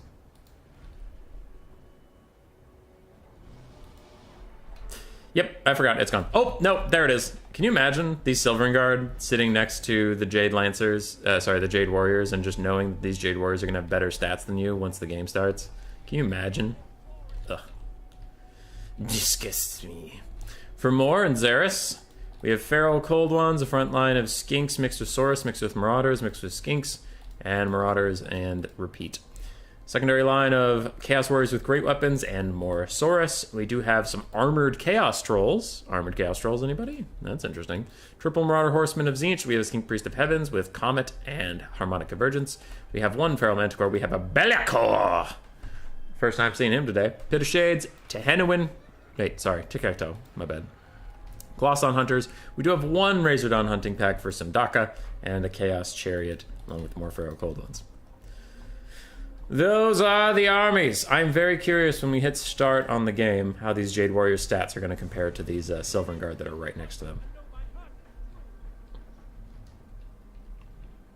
Need more Phoenixes. Dragon's cool though. Imric and Sugar Lady. Well, almost. Guess it's plausible. She's Meow's daughter or something. It's not like the dragons care if their family tree looks like a ladder. I liked that one a lot. That was good. That was really good, man. Anyway, that is officially my project, by the way, is to sit here and wait for the game to start to compare the melee stats of the Silvern Guard, who are 350 more expensive than these Jade Warriors. So it's a Peasant Long Spearmen and Jade Warriors equals this unit. And I'm very curious how their stats compare.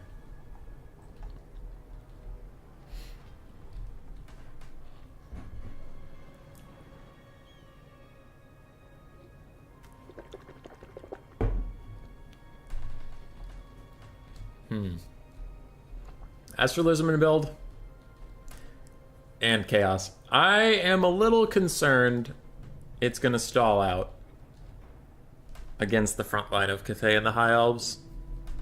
Like, they're just going to hold forever. I do worry about that a bit, because they're not going to win the air fight. I think they intended to with a Manticore, Be'lakor, Tic-Tac-Toe, and the Glosson Hunters.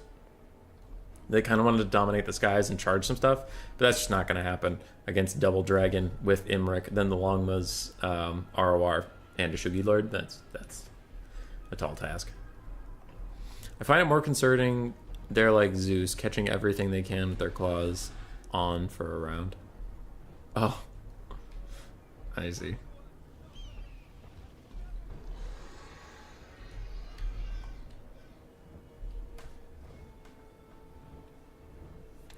Alright, looks like we're mostly ready. We're just waiting on the actual start button to be hit. I haven't seen either army move for quite a while. We're off to the races. Give me those stats, 30, 45, and since you're standing still, give me the 90 armor. Give me the 90 armor, give it to me. 90 armor, okay, now we compare. They have more armor. One less melee attack. They have more health. They have more charge bonus. They don't have bonus versus large. Oh, but the Silvern Guard have their martial mastery. Okay, so it's buffs for buffs. I see how it is. Martial prowess. You win this round, Silvern Guard.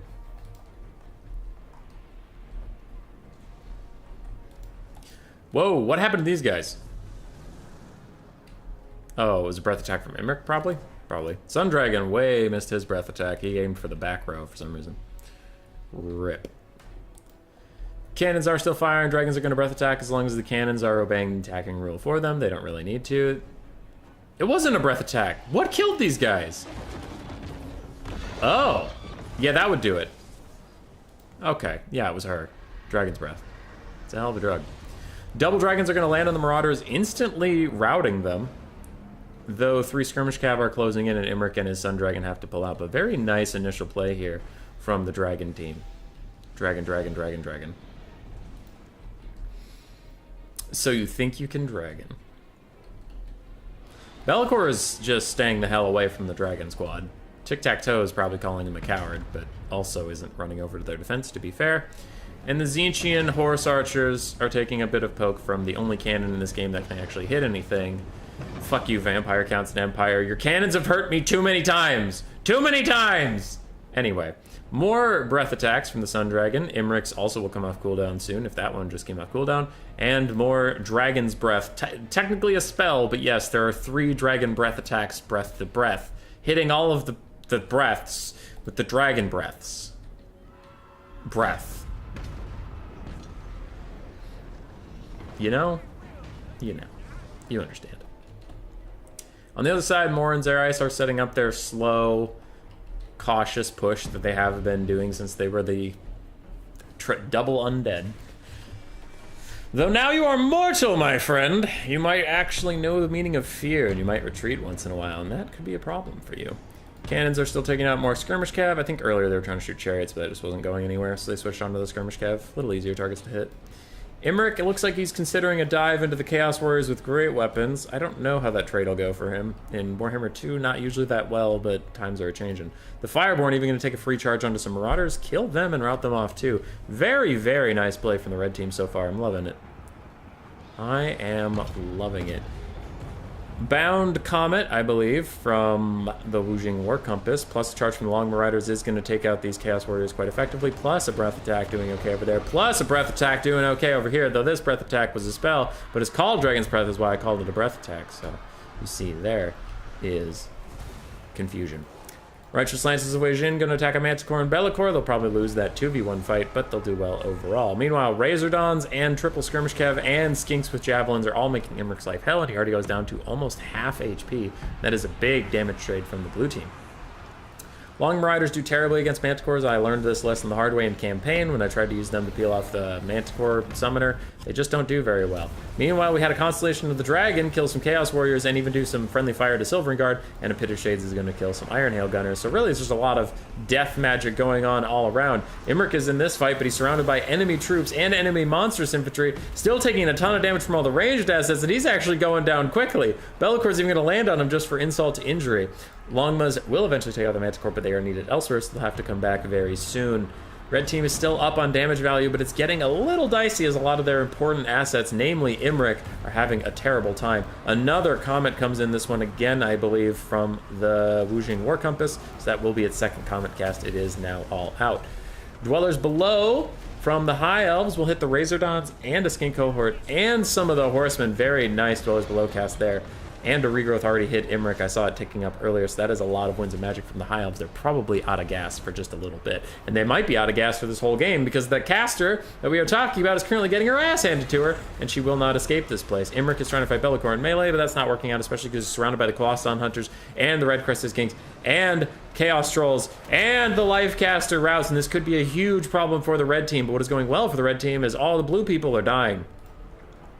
Imrik's dying too, but so is the entire blue army. And Tic-Tac-Toe is currently stuck in a big pile of Dragonborn. And the Dune Dragons is not having a good time. Sun Dragon's even coming after him, but something is coming in here. Something, it is another Comet. Oh my god, that is so much damage value. Jesus fucking Christ.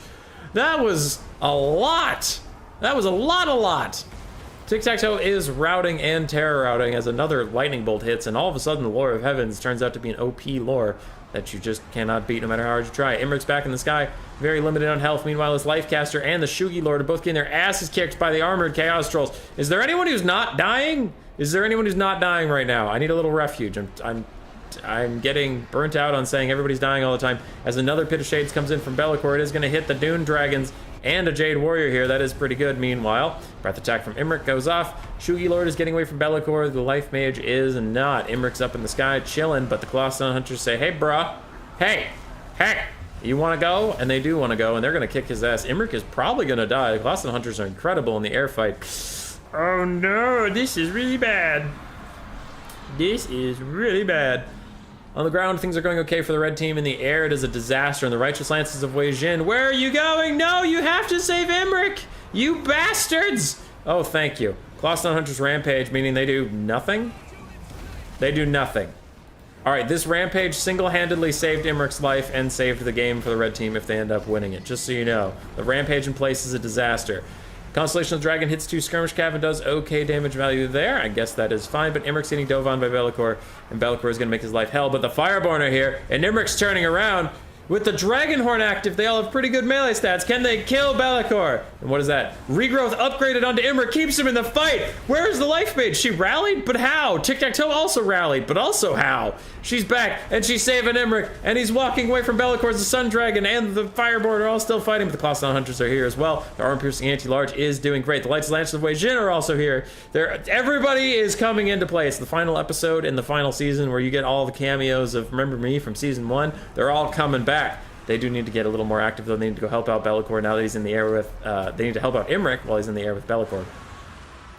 Dark Master reduces Imric's melee attack by 40, but the Righteous Lance of Wei Jin are not nerfed in any such way, and they will try and peel Be'lakor off. Colossal Hunters are also up in the air. They could be a good sniping target. Balance of Power is still relatively even, though now it's slightly going against the red team who had such a good start.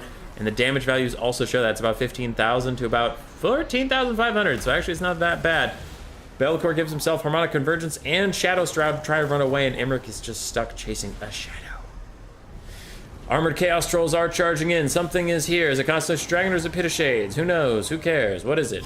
Oh, it's the Pit of Shades from Be'lakor. Honestly, that's going to hit both sides about equally. The Righteous Lance of Wei Jin will only barely end that one. They will get away. Tic-Tac-Toe is technically alive, and technically alive is more alive than he needs to be. Astromancer is running off. Life Mage runs into the Saurus, is trying to pass straight through them, but having a little bit of a tough time. Red falls further behind on the Balance of Power. Shugi Lord is out here helping some White Lions. Imric and his Sun Dragon pal are running away. The blue team has just a lot of Saurus left. Well, I guess some of these are skinks. Okay, some Saurus left.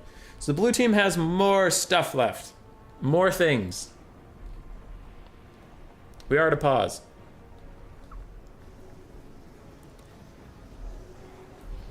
Alright, quick assessment of the game. I think if it ends right now, blue team probably has it. I could leave... Cuden will have the final say on the game state at this moment, but we have... Red team has an almost dead Lord, an almost dead heal-capped Imric, some Jade Lancers that are okay, a Life Caster is currently surrounded by a Saurus, but is trying to come back to the fight. And then on the other side, you have Chariots, you have an entire Pharaoh Cold one, you have a bunch of Skinks, Saurus, more Chaos Warriors, Armored Chaos Trolls, more Saurus, Be'lakor at half HP, but plenty of healing left.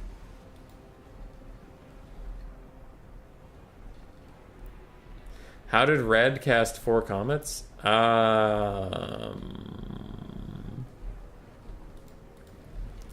This little guy has... The Skink Priest of Heavens also has Comet. We are at a pause. I think, like, the way the game is going right now, it was very close, but I would probably say blue is in a dominant position, but that's up to Cuden.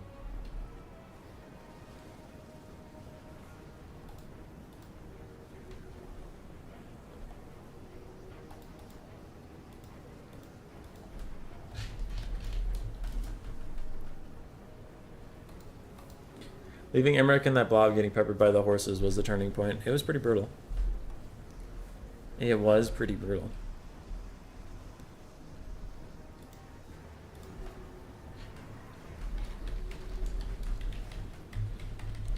Going from no lag to this bad of a spike, it makes me think someone crashed outright. It doesn't make me think that it's a sudden lag spike that will get better. So I think this is the game state we're going to get for the ending. I could be wrong, and someone could all of a sudden just pull out of it and be fine, but...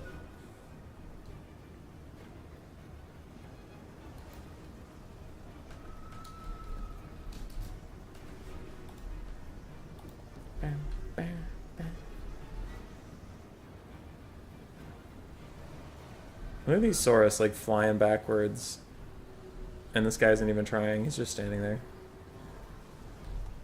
Is that a dead War Compass? No, it's alive.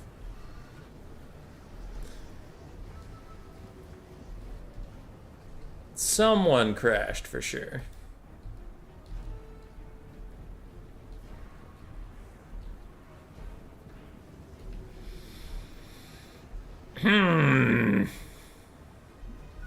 What to do?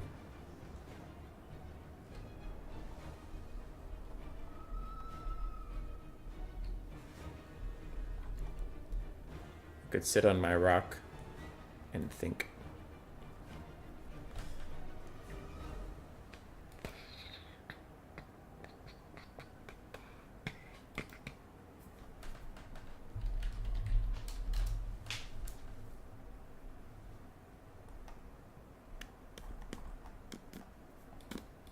Okay. Grun is saying they seed.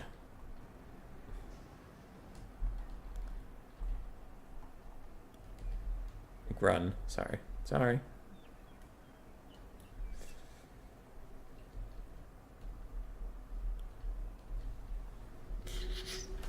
Dr. Q is typing to me. You see all those cherry corpses just twitching hard? Which ones?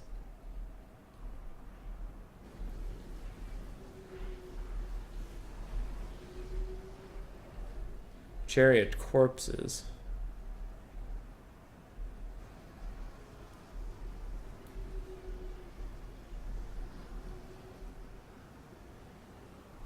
Oh, the cannons. Yeah, they're twitching. If a single player had crashed, the AI would take over, wouldn't it? One never knows with the spaghetti code. One never knows.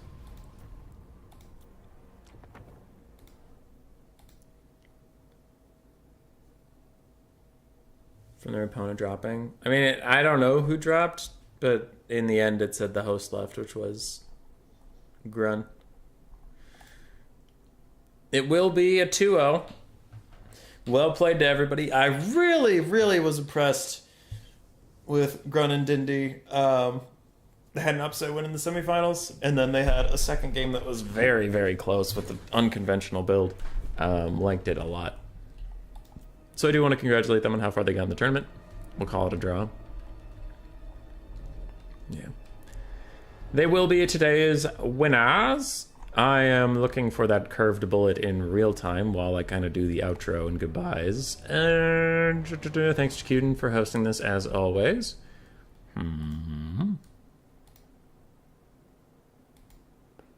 Yeah, they conceded in DMs. Coming up in the week, we probably have a campaign stream or something I need to do. We'll probably have a weekday tournament the next weekend. I am off because my brother is getting married for the third time. It's not his third marriage. It's the same marriage, but the third ceremony / celebration. So I'll be in Detroit doing that stuff. So I'll be gone next weekend.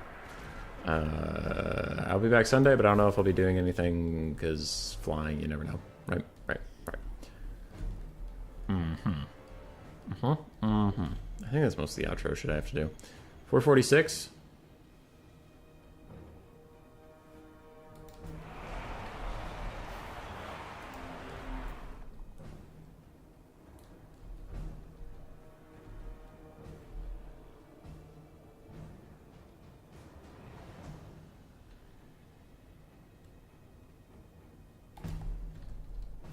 What the fuck was that?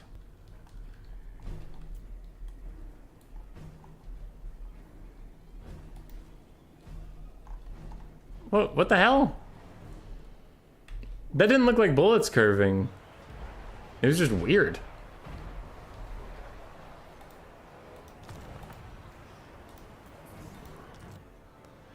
Sad it crashed more? Yeah. Thanks for the stream. Anytime, man. I'm gonna try to find that one more time, and then I'll call it a day. Yeah.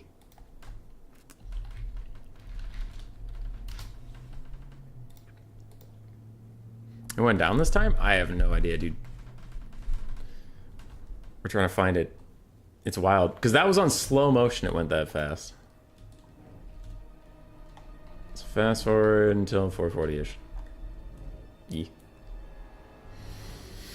any of you out there are still involved in the pods event we had going for the 20 DLC keys giveaway, you have until Monday at 8 a.m. my time, so that's 17 hours from right now, to get as many of those games as you care to get done. And then whoever has the most wins in each pot will get a free DLC from yours truly. T. Going forward. I wish when you were doing a replay you could go backwards and forwards, not just forwards. Otherwise, every time I have to see a bug or something, I have to rewatch the same thing. Bum, bum, bum, bum, bum, bum, bum.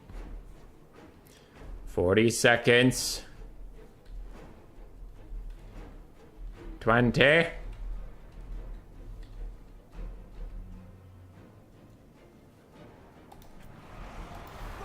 Okay. So it's not even like about them shooting, is it? 44. 45. 40.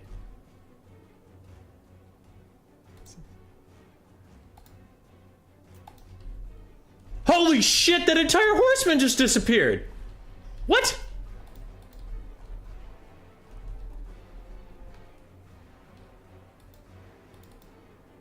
That's what it was. The horseman flag disappeared. It's the flag going somewhere completely different. Okay. Yeah, that makes sense. It just looks weird. It just boink. And the flag disappears. But it's like a full health horseman flag. This looks so alarming. Okay.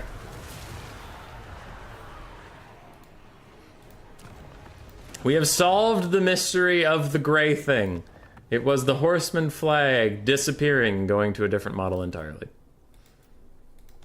Congratulations. Okay. That is it for me then. I will shut down the stream. You all have a great day.